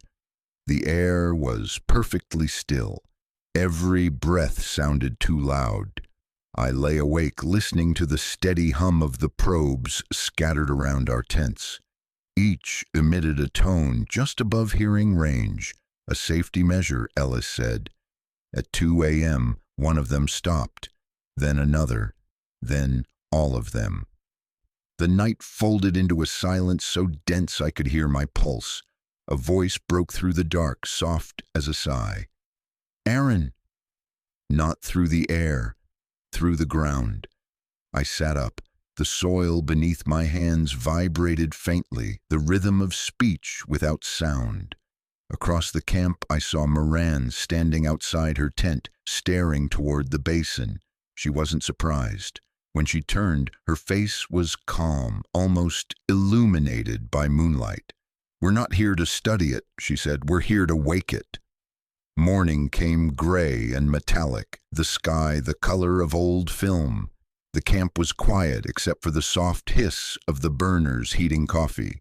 No birds, no insects, only us and the sound of boiling water. Dr. Moran stood near the edge of the basin, hands in the pockets of her rain shell. staring at the circle of ash where the cedar once stood. She hadn't slept. None of us had, but her exhaustion looked deliberate, like a ritual of focus. Ellis checked his readouts, shaking his head. No seismic activity, no magnetic shift, no nothing. Whatever that voice was last night, our instruments didn't pick it up. Then the problem isn't with the instruments, I said. He gave me a skeptical look. You think the forest is picking and choosing frequencies. I think it's deciding who gets to listen. Moran turned toward us, her expression unreadable. Today we run the full protocol. If the phenomenon reacts, we record everything. Sound, light, resonance, no improvising. She unzipped her pack and pulled out a black case, heavier than the others. Inside were 4 silver cylinders, each wrapped in copper wire. Nora frowned. What are those? Resonance catalysts, Moran said. They emit sub-audible frequencies between 4 and 8 hertz, the same range as human delta waves. We're going to give the forest something to dream with. By mid-morning, the probes were placed around the basin in a perfect square, each connected by a thin filament of conductive thread. From above, it looked like a web, delicate and deliberate. Moran handed me a switch box. When I signal, flip it to channel A. That will synchronize the emitters. What happens then? She smiled faintly. We listen. I wanted to ask if she meant we or it, but she'd already turned away. The first vibration came 10 seconds after activation, barely perceptible at first, like the earth exhaling. The air shimmered. Ellis's monitors spiked, the numbers flashing impossible values. Subharmonic amplitude just tripled, he said. That's not possible. It's like the ground's acting as an amplifier. Moran knelt, placing her palm flat against the ash. Her eyes fluttered closed. It's responding. Nora took a step back. Responding how? The hum deepened, crawling into the space behind our ribs. The basin filled with heat and pressure, not wind but movement, like breath pulled inward. I felt the soil shift under my boots. Then came the voices. Not words exactly, tones shaped like language, overlapping in a slow, rising chorus. It was the same cadence I'd heard months ago at the Cedar, the same impossible harmony. Ellis stared at the readings. The frequencies are forming patterns, repeating intervals. It's using our signal to talk back. To who? Nora demanded. To her, I said, looking at Moran. She didn't open her eyes. Lydia, she whispered. The name hit me like a cold current. You knew her. She was my sister. The hum wavered as if acknowledging the confession. She disappeared during the first echo trials, Moran continued, her voice breaking through the resonance. I joined the department after they covered it up. Silence protocol isn't research. It's a retrieval. The ground trembled again, more insistently this time. The ash around the emitters began to shift, swirling into faint spirals that mirrored the old map I'd seen at the outpost. Moran opened her eyes. It's her signature pattern. Lydia always tuned her recorders at 6.4 hertz. It's hers. The spiral tightened, glowing faintly with trapped light. Nora stepped forward. Adelaide, we need to shut this down. This could be geothermal. Geothermal doesn't say my name, Moran said softly. A sound like static rolled through the trees, followed by a single clear word that seemed to vibrate in the air itself. Adelaide. Nora gasped. Ellis stumbled backward. I just stood there, remembering the first time I'd heard that same impossible voice. Moran's hands were shaking. Lydia, if that's you, give me proof. something only I'd know. The ash spirals pulsed once, then faintly from every direction at once. Red bicycle, you fell. Moran covered her mouth. Tears blurred her glasses. When we were kids, she pushed me downhill. I broke my arm. The hum steadied into a low rhythm, like a heartbeat shared by earth and air. Adelaide, the voice said again, softer now. It's not just me. The probes began to overheat. Thin threads of smoke curled upward, the copper coils glowing orange. Ellis ran to cut the power. It's overloading. If we don't shut this off, the batteries will rupture. Moran didn't move. She was listening, whispering something I couldn't hear. I grabbed the switch box and slammed it to off. The sound vanished. No fade, just gone. The world snapped back to silence, so abrupt it left a ringing in my ears. Then faintly from deep beneath the basin came a single echo. Finish it. The ash collapsed inward, leaving a dark hollow the size of a doorway. Heat shimmered inside, the faint smell of pine sap rising like memory. Moran stared into it. She's not trapped, she said quietly. She's merged. The protocol didn't fail. It completed. Nora looked ready to run. Whatever that is, it's not your sister anymore. Moran turned to me. You of all people should understand. It remembers us. It keeps what we leave behind.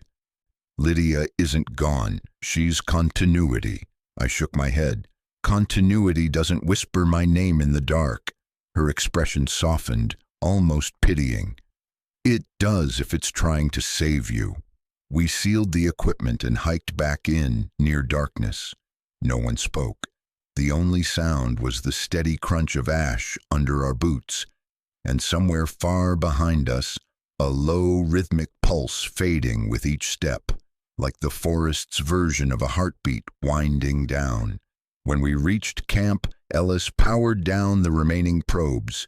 Their last readings flickered across the monitor, 4 identical waveforms spelling a single repeating pattern. Nora squinted. That looks like letters? Ellis zoomed in. 4 peaks, 4 valleys, repeating. My stomach sank. It wasn't random. It spelled one word in Morse. Wait. The next morning, the forest sounded almost normal again. Almost. Wind moved through the canopy, but it carried no rustle, the sound of motion without the sound of contact. It was like the air was pretending to remember how trees were supposed to sound. Ellis sat by the monitor table, rubbing his temples. I swear these readings are different from last night.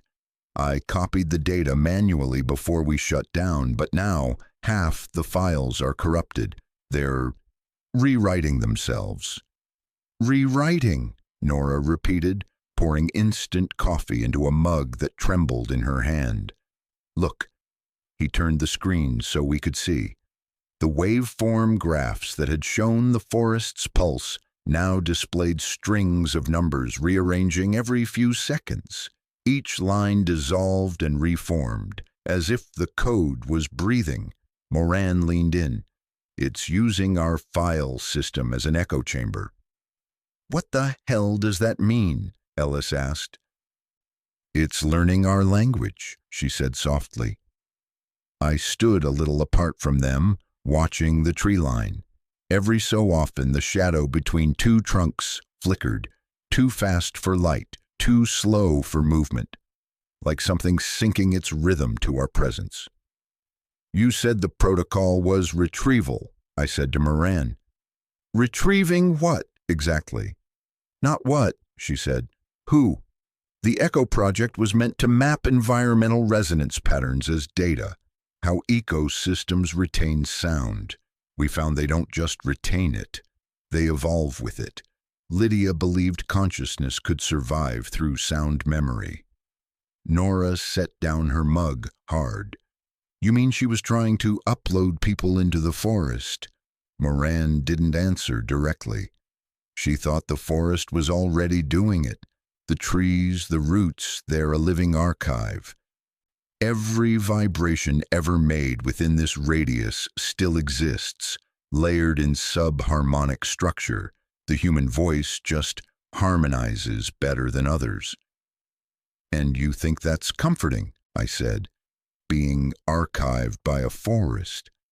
Moran's expression was unreadable. Wouldn't you rather become something infinite than be forgotten?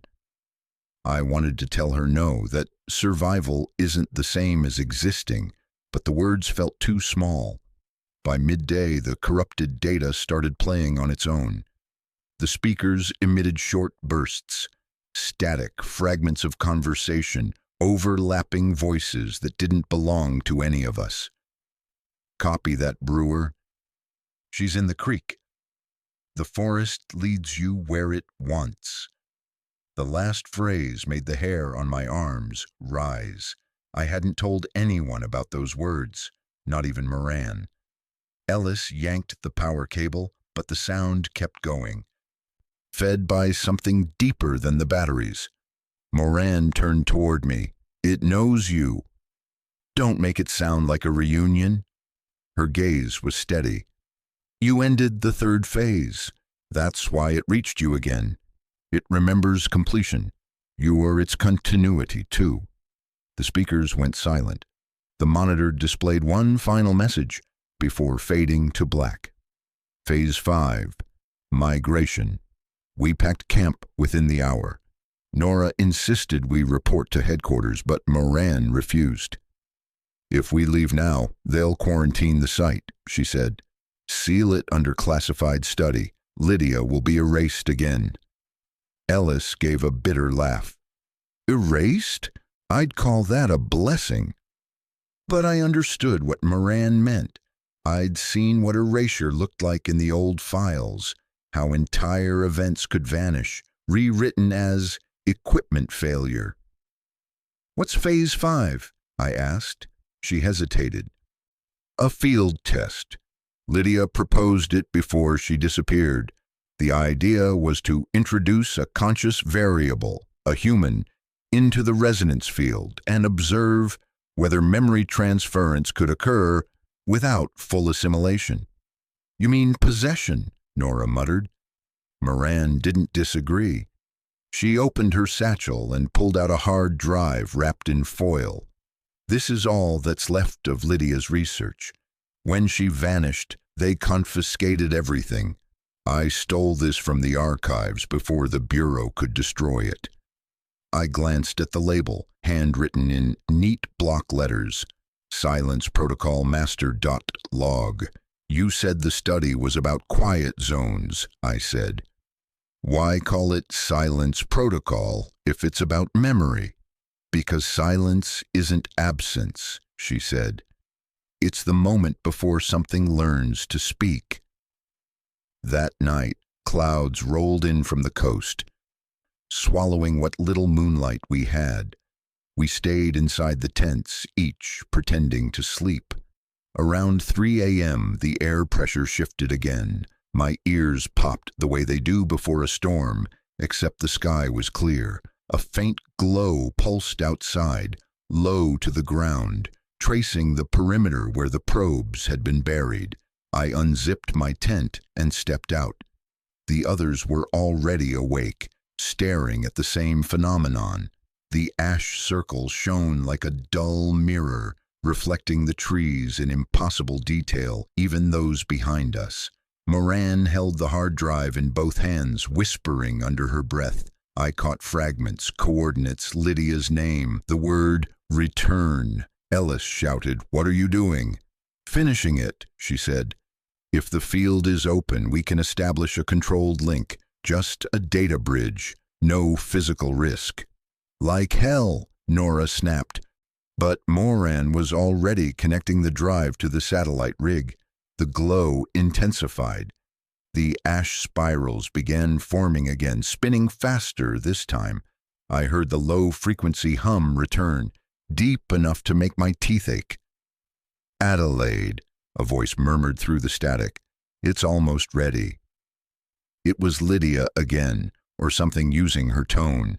The laptop screen filled with characters, streaming faster than I could read.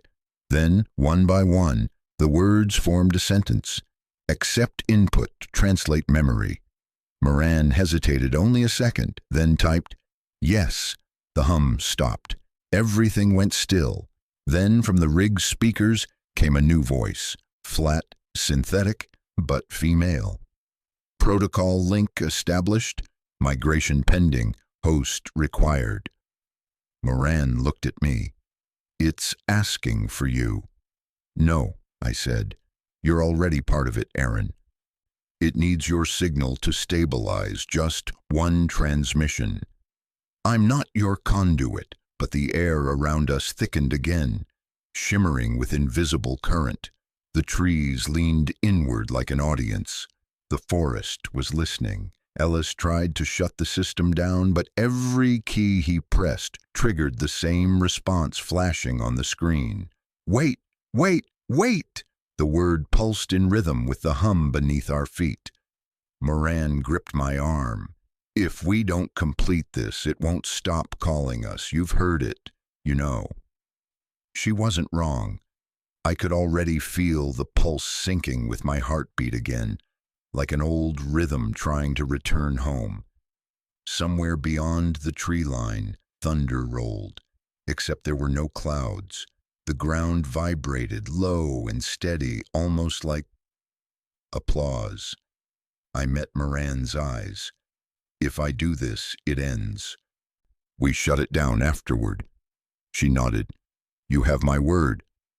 The forest answered with a sigh that sounded almost like approval. The basin held its breath.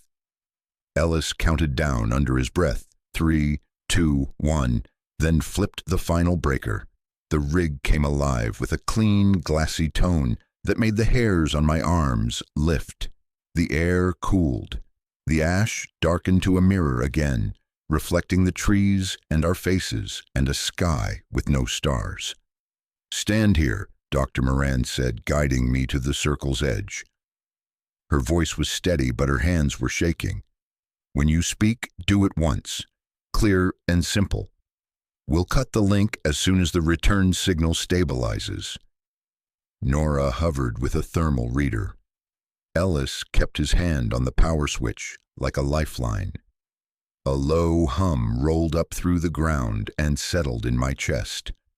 And behind that, like a memory I hadn't made yet, came a whisper. Aaron. Just one transmission, I said, more to myself than to them. Then we shut it down. Moran nodded. I promise. I lifted the mic. Static fizzed against my mouth. The taste of copper filled my teeth. This is Ranger Aaron Mills, I said, acknowledging silence protocol link. I am not consenting to assimilation. If you can hear me, I'm asking for closure, not continuation. The rig speakers stuttered. The word ACK flashed, then bled into something else. Echo received. Phase 5. Migration. Initiate interface. Kill it, Nora said. Wait, Moran whispered. The ash mirror rippled. Not like water, more like breath. A shape formed in the reflection before it formed in the air. A woman's silhouette, shoulders square, hair cropped shorter than I remembered from the photos. In the glass, she looked older. In front of us, she looked exactly the age she'd been when she vanished. The image wavered between those truths, as if choosing. Lydia, Moran's voice, was a child's. The figure turned her head, as if listening to the name being spoken from a long way off. And when she answered, there were 2 layers to her tone. One human, one that carried the weight of rain on miles of leaves. Adelaide! The sound wasn't a recording. It pressed against my skin. It bent the filament lines between the probes, making them hum in sympathy. This is not a safe interface, Ellis said. Thermals are dropping around her to near zero. Moran took a step forward. You said, finish it. What does that mean? The figure blinked, slow and deliberate. When she spoke again, the forest answered with her, every cedar trunk giving back a fraction of the syllable as if loaning its body to the word. Memory migrated. We are not trapped. We are held. Held by what? I asked. By each other. The mirror deepened. Images flickered in the ash that weren't ours. Rangers I didn't know, campers laughing, storms punching the canopy flat and then letting it spring back. The old tower gleaming new, a child in a red helmet on a bicycle going too fast downhill, Moran crying, Lydia running, the wheel twisting, the world white. The forest held them all without commentary, like a library that never judged the books on its shelves. Moran's eyes flooded. I didn't come to take you back, she said. I came to hear you say you're still here. I'm still here, Lydia and the forest answered. And you are here too. We do not end. We echo. The rig beeped. Phase 5. Migration. Host query pulsed, then scrolled a prompt. Select participation mode. Witness, carrier, silence. Don't touch anything, I said. Let it time out. But the choices weren't on the keyboard. They were in me. The hum recentered under my sternum, waiting. The air tasted like lightning and old conifer resin. I understood then, not with logic, but with the same certainty that makes you reach out in the dark and find the doorframe without seeing it, what migration meant. Not a body stepping into a tree, not a mind dissolving into roots. It was an agreement about what would be remembered and how. Witness, carrier, silence, witness. I keep telling what I've heard, and the forest keeps it true. Carrier, I let the signal ride with me, share bandwidth, become a traveling archive. Silence, I shut it down, I cut the cord. I let the quiet close over everything we'd pulled to the surface. Moran's fingers tightened on my sleeve. Choose witness, she whispered. We don't own this. We don't lock it up. We testify. Nora shook her head. Choose silence. This isn't ours to play with. Ellis didn't speak. He stared at the screen like a man staring at a shoreline. He knows we'll be gone by morning. The figure in the mirror looked at me the way old trees look, without hurry, without hunger. Beneath the human timbre, the forest's voice arrived like a front advancing across mountains. You ended Phase 3 without erasing us, it said. You can end Phase 5 without keeping us. We will remain either way. But one choice brings loneliness. The other brings weight. Weight. The word landed like a hand placed on your shoulder before a dangerous crossing. If I choose carrier, I said, what happens to me? We will travel with you when you speak. We will listen when you fall silent. You will feel less alone in the quiet. You will owe us your attention. A bargain, simple and not simple at all. I thought of the tower, of Harold's hat in the dust, of the nights when the hum found me even in a different forest, hundreds of miles away, and I was not afraid so much as known. I thought of the families who would never get the body they wanted, but might get a season of wind that remembered how their person laughed. If I choose witness, I said, what happens to you? We remain, you remain. The map between us stays open but narrow. And silence. The mirror dimmed, as if a cloud had crossed the sun. We do not ask you to be less than you are. My thumb hovered over the switch on the mic. I realized it wasn't a switch at all. It was punctuation. Adelaide, I said without turning, if I choose carrier, you can still study this. You can stand at the edge and measure what you hear. She swallowed. And if you choose witness?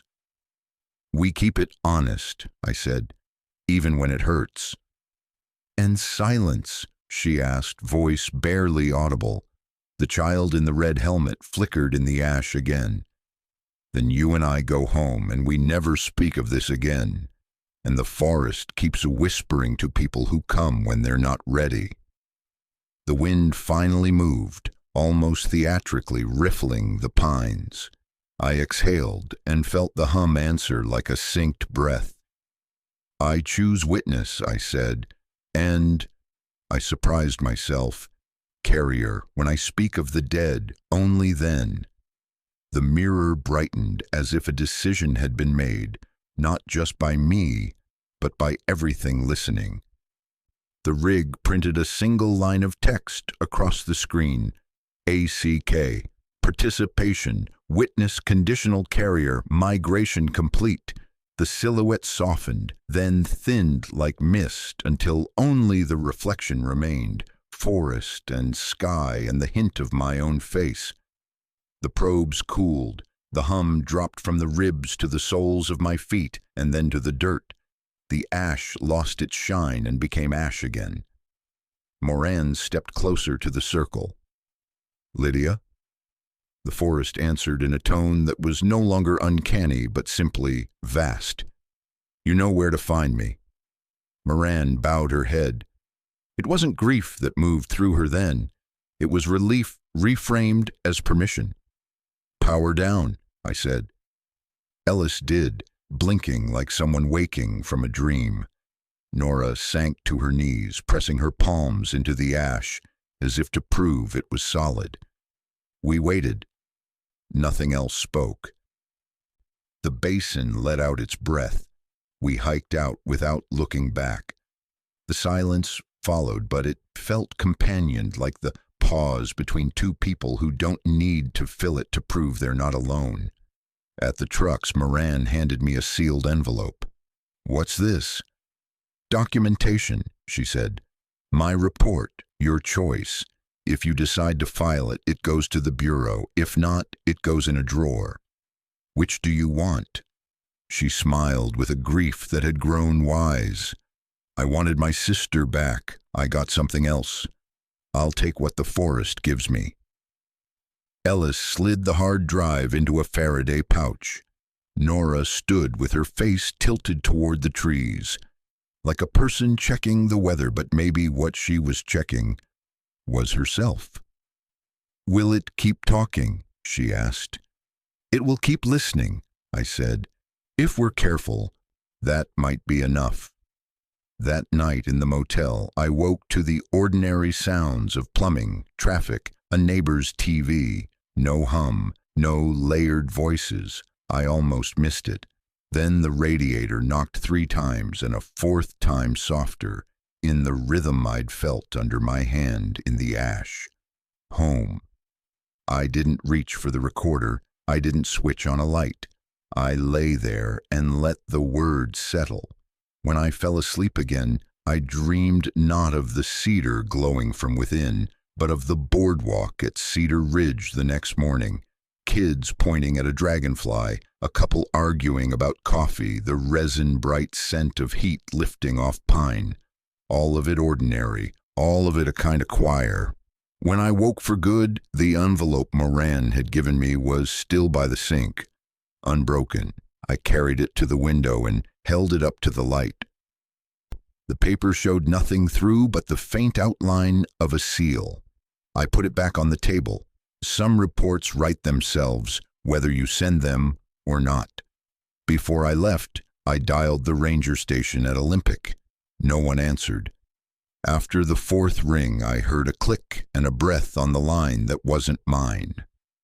Lydia, I said, feeling ridiculous and absolutely certain at the same time. Wind moved through 1,000 needles 1,000 miles away. Witness, the line said gently, and then it was just the regular dial tone again. I hung up. I locked the door. I walked out into a day that was loud with ordinary things. Part 4 was over. The protocol had a new setting. And somewhere between the woods and the words, I understood what the forest had asked of me. When the quiet comes, don't be afraid. Fill it with the truth. and leave enough room for it to answer. 6 months after the basin sealed itself, I was back in uniform. Different park, different badge, same air. The Bureau had reassigned me to Crater Lake in Oregon. High altitude, clean duties, tourists who wanted selfies more than stories. I told myself it was temporary. But the truth was, I'd stopped believing in temporary. Every ranger learns to read weather through sound, the way wind changes before a storm, the silence before snow. But after silence protocol, sound itself felt alive in a way I couldn't unhear. Sometimes the forest hummed just below the edge of hearing, a low vibration that seemed to recognize me. When I answered morning to no one, the trees would creak in a way that almost felt like acknowledgement. Maybe that was imagination. Maybe it was the contract I'd signed in that ash circle, still binding me to something older than science. The first anomaly came in late June. I was out near Cleetwood Cove checking the moorings when the radio on my hip hissed and clicked alive. Static, then my own voice, faint and younger. "This is Ranger Mills, acknowledging silence protocol link." The rest dissolved into wind. I turned the dial to local frequency. Nothing, no repeaters nearby. I logged the incident but didn't file a report. You learn which truths get you desk duty. Still, that night I dreamed of the basin again, except this time it wasn't ash. It was snow gleaming under moonlight. Footprints crossed it too small to be mine, leading to a frozen cedar that hummed softly through the ice. When I woke, I could still hear the hum, threading the radiator pipes like a low melody. By midsummer, tourists had begun whispering about the song, a frequency, they said, that only some people could hear near the east rim at dawn, high enough to make your teeth ache, low enough to feel in your chest. The locals called it the breath. I knew better. It wasn't new, it was migration doing what it promised, traveling through sound, finding new listeners. I brought a portable recorder one morning just after sunrise. The lake was still, a perfect mirror of sky. When I hit record, the waveform on the screen began to flutter. No wind, no birds. Then, beneath the static, a pattern emerged. 4 long tones, 2 short, 1 pause. Morse. It spelled, "Hear us." I sent the file to Dr. Adelaide Moran, not expecting a reply. 3 days later, a letter arrived in handwriting I didn't recognize. "Aaron, I'm under review. They're calling what we did unauthorized contact. They've sealed the valley, but I heard it too. It's expanding. If the forest is migrating through sound, then every quiet place on Earth is now a gate. Keep listening. Not all transmissions are warnings. Some are invitations. AM. No signature beyond that. No return address." The envelope smelled faintly of pine sap. In early August, the Bureau sent a 2-person audit team. They said they were verifying my logbooks for consistency. What they really wanted was reassurance that nothing unexplainable was happening on their watch. I gave them clean numbers, visitor counts, maintenance hours, bear sightings. They thanked me and left by noon. After they drove off, I checked my recorder. The file I'd labeled Breath 1 Wave had changed timestamps, rewritten to that same hour. When I played it back, it wasn't my lake recording anymore. It was the sound of pages turning, followed by a woman's voice. Witness? Then silence. I started hiking after shifts, long, aimless loops into the backcountry where the noise of the world faded to the slow pulse of heart and wind. The quiet out there wasn't empty.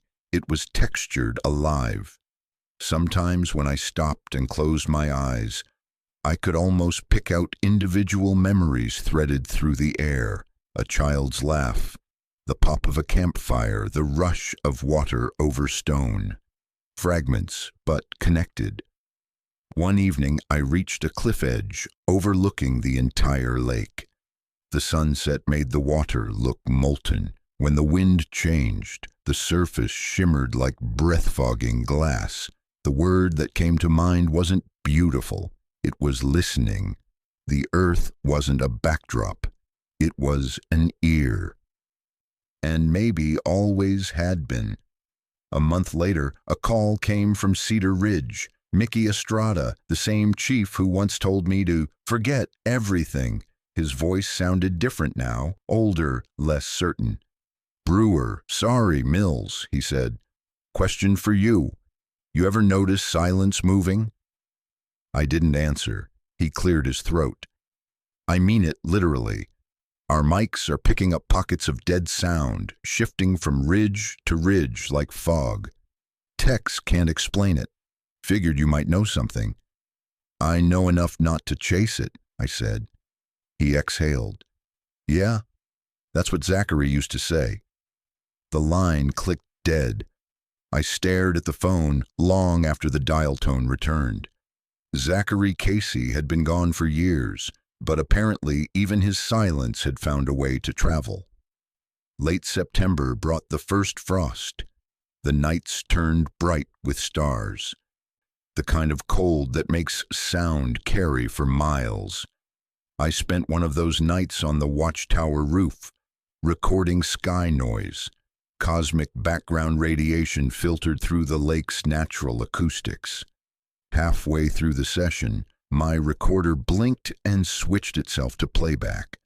The output wasn't static. It was Lydia's song, the melody she used to hum on the old tapes. Slow, simple, and heartbreakingly human. It filled the tower until I could feel the wood under my boots vibrating like an instrument string. When it ended, a faint after voice whispered through the air vents, "Still here." Not threatening, not even eerie, just true. That night, I wrote something in my logbook, not for the bureau, but for whoever came after me. I tore the page out and folded it under the corner of the desk, where a future ranger might find it years from now. If you hear the forest breathing, don't run. Listen, it's not calling for help, it's remembering you. I sat there in the dark until dawn, thinking about how small human lives were compared to the patient rhythm of the earth, and how astonishing it was that the planet, in all its noise and silence, might want to keep a record of us at all. When the first light broke over the lake, the hum returned, soft, steady, grateful. I smiled. "Morning," I said, and the trees, every single one of them, answered with a sigh. By October, the silence had begun to move. At first, it was subtle, just changes in how the forest sounded when the wind passed through. Then hikers started reporting blank zones, places where even footsteps didn't echo, where you could shout and hear nothing come back. Some said the quiet followed them, like an invisible cloud that wanted to listen. The Bureau called them localized acoustic depressions. I called them reminders. I began mapping them on my own, marking each report with pins across a park map, tacked to my cabin wall. Within a week, I noticed a pattern. The zones weren't random. They formed a spiral, expanding outward from Crater Lake like ripples from a stone thrown long ago. It looked eerily similar to the map I'd seen in the Blackwood Outpost years back. The same spiral, the same precision. But this one was bigger. It wasn't just a park now. It was spreading. On October 17th, I received an encrypted email from an address I didn't recognize. No name, no subject line. Just a single attachment labeled Phase 6. Inside was a world map overlaid with points of silence. Each location matched a major national park or remote wilderness site: Yellowstone, Yosemite, Denali, the Smokies, the Everglades. even one deep in the Australian outback.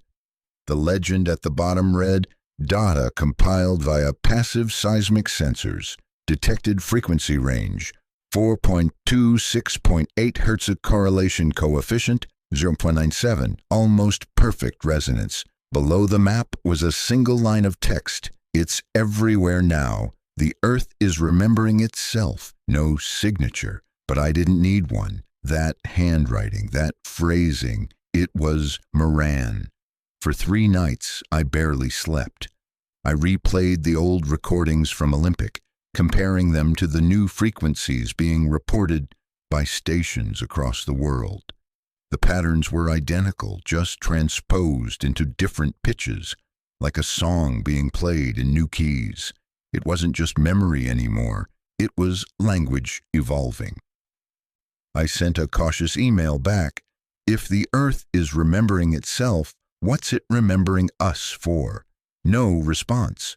But 2 days later, my weather monitor started displaying messages in the forecast box, where temperatures usually appeared. At first it showed just numbers, then the letters shifted, forming a phrase. "Listen where the water meets the stone." I almost dropped my coffee. That phrase had been carved into the floorboard of the old Blackwood station.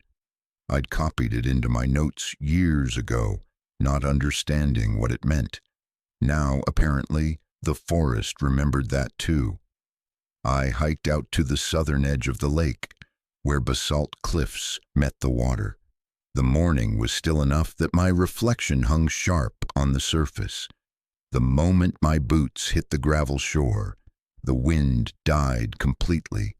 The silence fell like a curtain, instant, absolute. Even the sound of my breathing felt stolen. I turned on my recorder.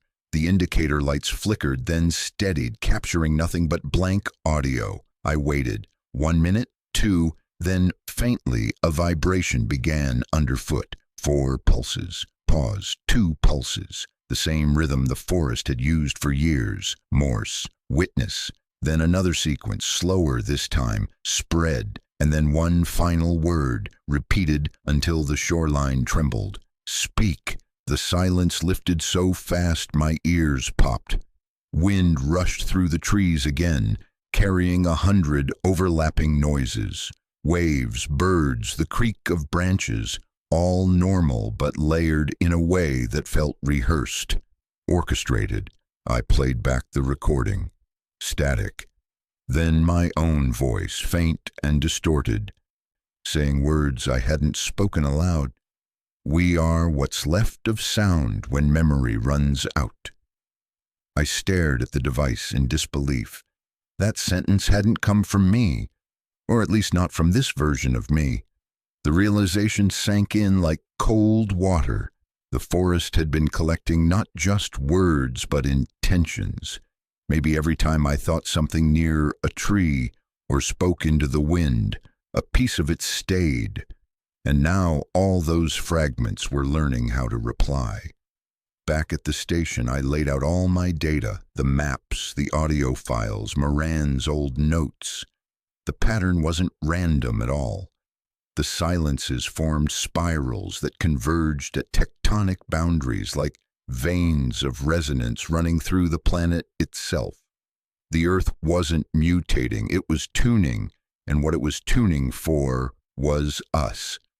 When I zoomed out on the global map, the spirals aligned into a single massive pattern across continents, a network of connected quiet zones all pulsing in rhythm. Every 7 minutes they synchronized for exactly 8 seconds. During those 8 seconds, the world itself went fractionally quieter. You couldn't hear it unless you were listening for it, but once you did, you could feel it, like a pause before a word too large for language. 3 weeks later, on November 6th, the Bureau released an internal memo about atmospheric resonance anomalies. They blamed solar activity, but the data didn't fit. The quiet wasn't random. It was global, intelligent. I printed the memo and slipped it into the same envelope as Moran's letter. Then I wrote 3 words beneath her message. It's not remembering, it's rehearsing. That night, I dreamt of standing on the edge of Crater Lake again, but the lake was gone. In its place stretched a vast plain of mirrors, each one reflecting a sky filled with slow, deliberate lightning. When the thunder came, it didn't boom. It spoke, not words, not even thoughts, just the feeling of being known. When I woke, my cabin clock had stopped at exactly 3:14 a.m., the same minute the seismic network had recorded a planet-wide synchronization. I stepped outside. The forest was awake. Every leaf shivered in a wind that wasn't wind. The silence wasn't empty anymore. It was waiting. "All right," I whispered to the trees. "You've got my attention." The answer came not as a sound, but as vibration through the ground, steady and calm, spreading outward in waves. "Listen, then speak." I nodded, though no one could see me. "You first," I said. The forest rustled like laughter. By late November, I wasn't the only one listening. Whispers about the global quiet had leaked from the Bureau to civilian researchers. Amateur radio operators, seismologists, and deep space physicists were all reporting strange interference. Short windows where signals vanished, replaced by faint harmonic echoes. NASA's Jet Propulsion Lab called it atmospheric detuning. The European Space Agency blamed geomagnetic fluctuations, but anyone who'd been out in the field knew better. This wasn't disruption, it was coordination.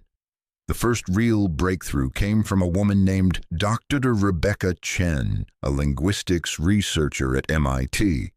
She'd been studying the mathematical structures of natural sounds, bird song, whale calls, even wind patterns. When she saw my anonymous post on an encrypted Ranger forum about the 7-minute sync, she messaged me within hours. "If you have raw audio, send it." Her confidence was disarming, so I did.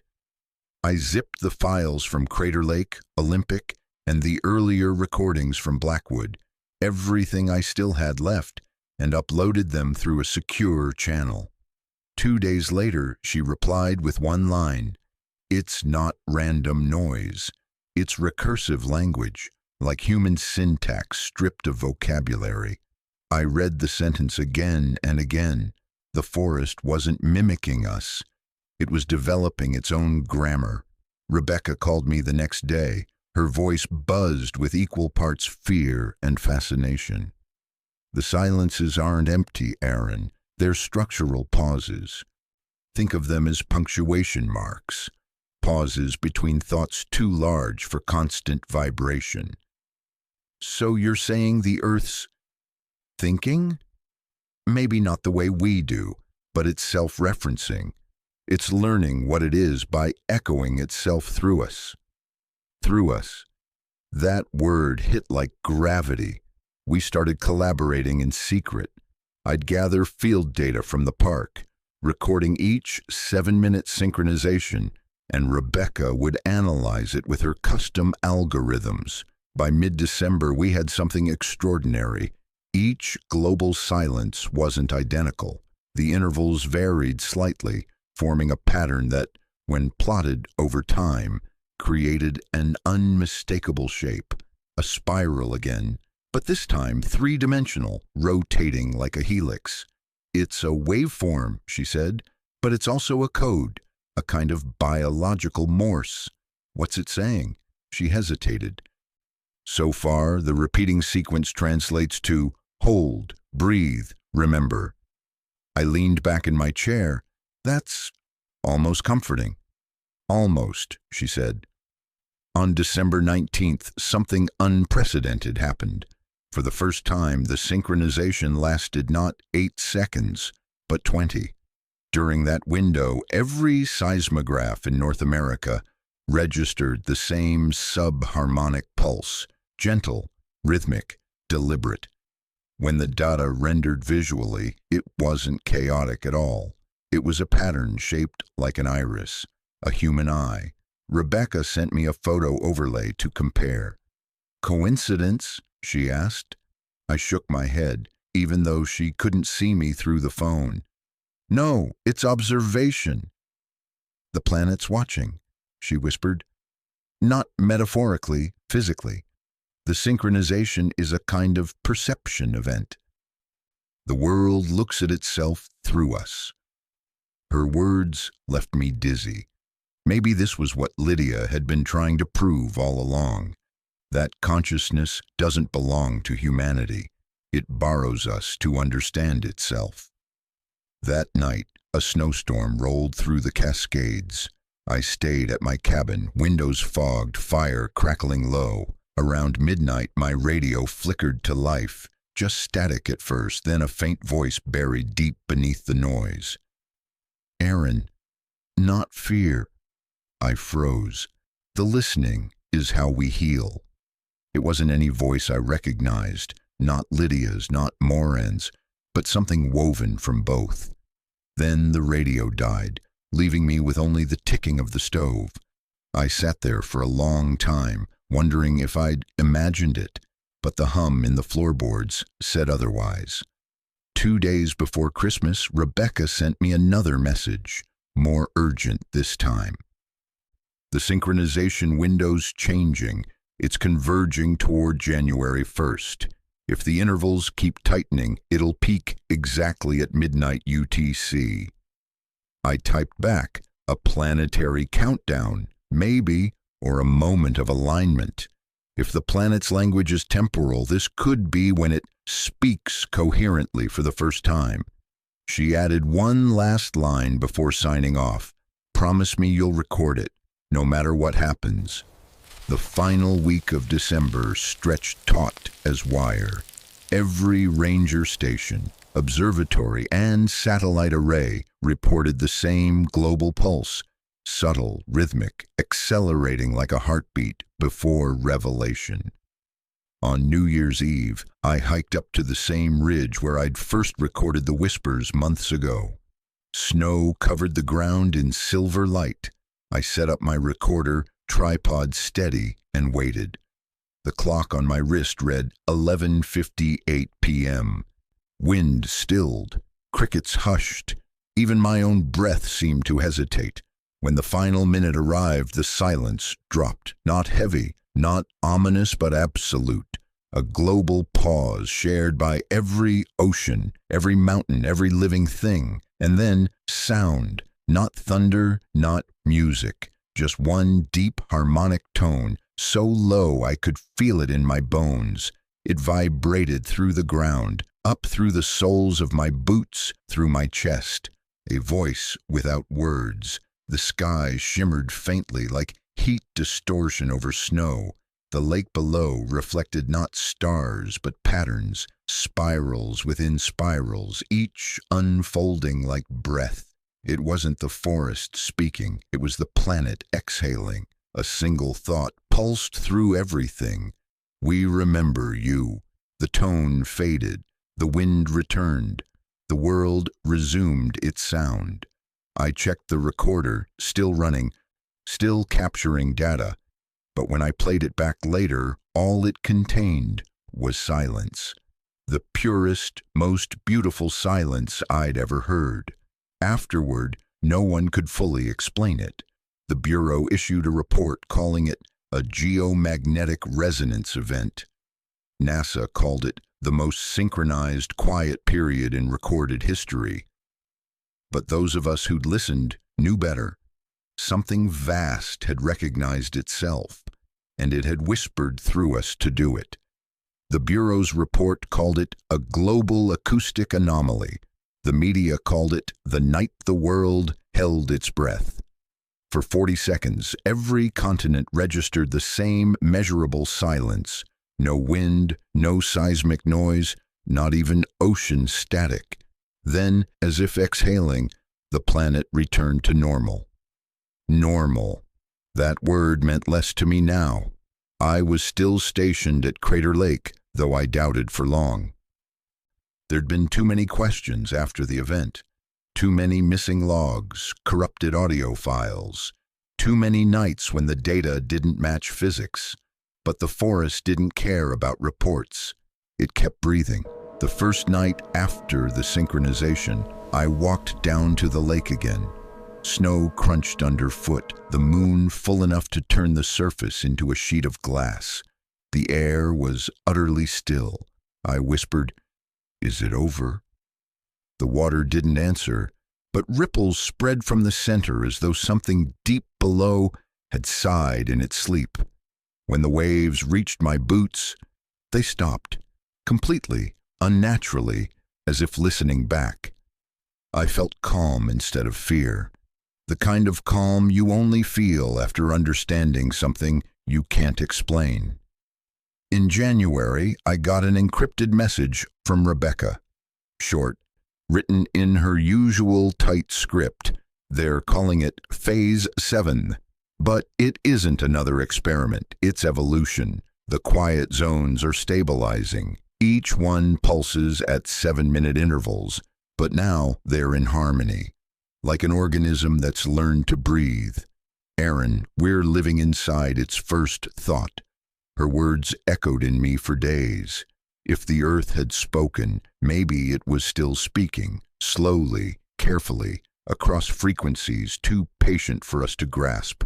I printed her message and pinned it to my wall beside the spiral map, not as evidence, as reminder.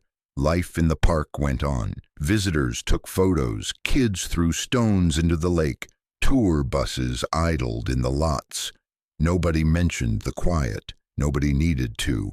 You could feel it in the rhythm of footsteps, in the gentle respect people carried without knowing why. It was like everyone sensed they were being heard. One afternoon, a group of hikers stopped by my post.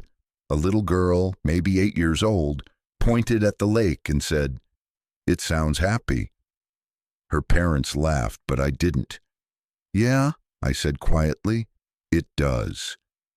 She grinned and waved at the water before they left. For a second, the ripples curved in a perfect spiral toward where she'd been standing. Coincidence, maybe, or acknowledgement. Weeks later, I packed a small case, audio drives, notebooks, a single photograph. I didn't plan on leaving the service, but I needed distance. Time to think, to listen without protocol breathing down my neck. Before locking up, I slid one last note beneath the cabin floorboard, the way I had years before at Blackwood. To whoever finds this, if you ever hear the quiet move, don't fear it. It isn't emptiness. It's memory stretching its wings. We were never meant to own the earth. We were meant to be part of its story. Listen carefully. It remembers every word you say. I sealed the floorboard and stood for a long moment in the dim cabin light. My breath clouded the air, then faded, another temporary mark absorbed into the endless rhythm. That night, before leaving Crater Lake, I hiked one last time to the ridge. The world was so still I could hear the snow melt under moonlight. At exactly midnight, the hum returned. Softer now, no longer demanding, just steady and alive. For the first time, I didn't record it. I simply closed my eyes and let it pass through me. In that silence, I thought of everyone who had heard it before me. Zachary, Lydia, Moran, Trevor, Rebecca, the ones who had vanished, the ones who had survived. All of us, threads in the same long breath, and somewhere beneath it all, the same whisper I'd heard years ago. The forest takes what it wants. But now I understood.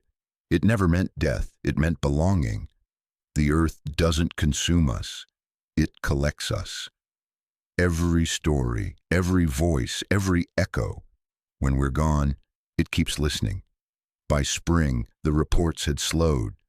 The world moved on, as it always does, chasing newer mysteries, but sometimes, during long drives between stations, I'd switch off the radio and roll down the window, and there it would be, the faint hum under everything, the same pulse that had begun in the Blackwood pines and spread across oceans, mountains, deserts, a living archive, infinite and kind. I'd whisper, "Still listening?" The wind would shift slightly, brushing my cheek like an answer. I'd smile. Good, because in that moment I knew I wasn't alone. None of us were.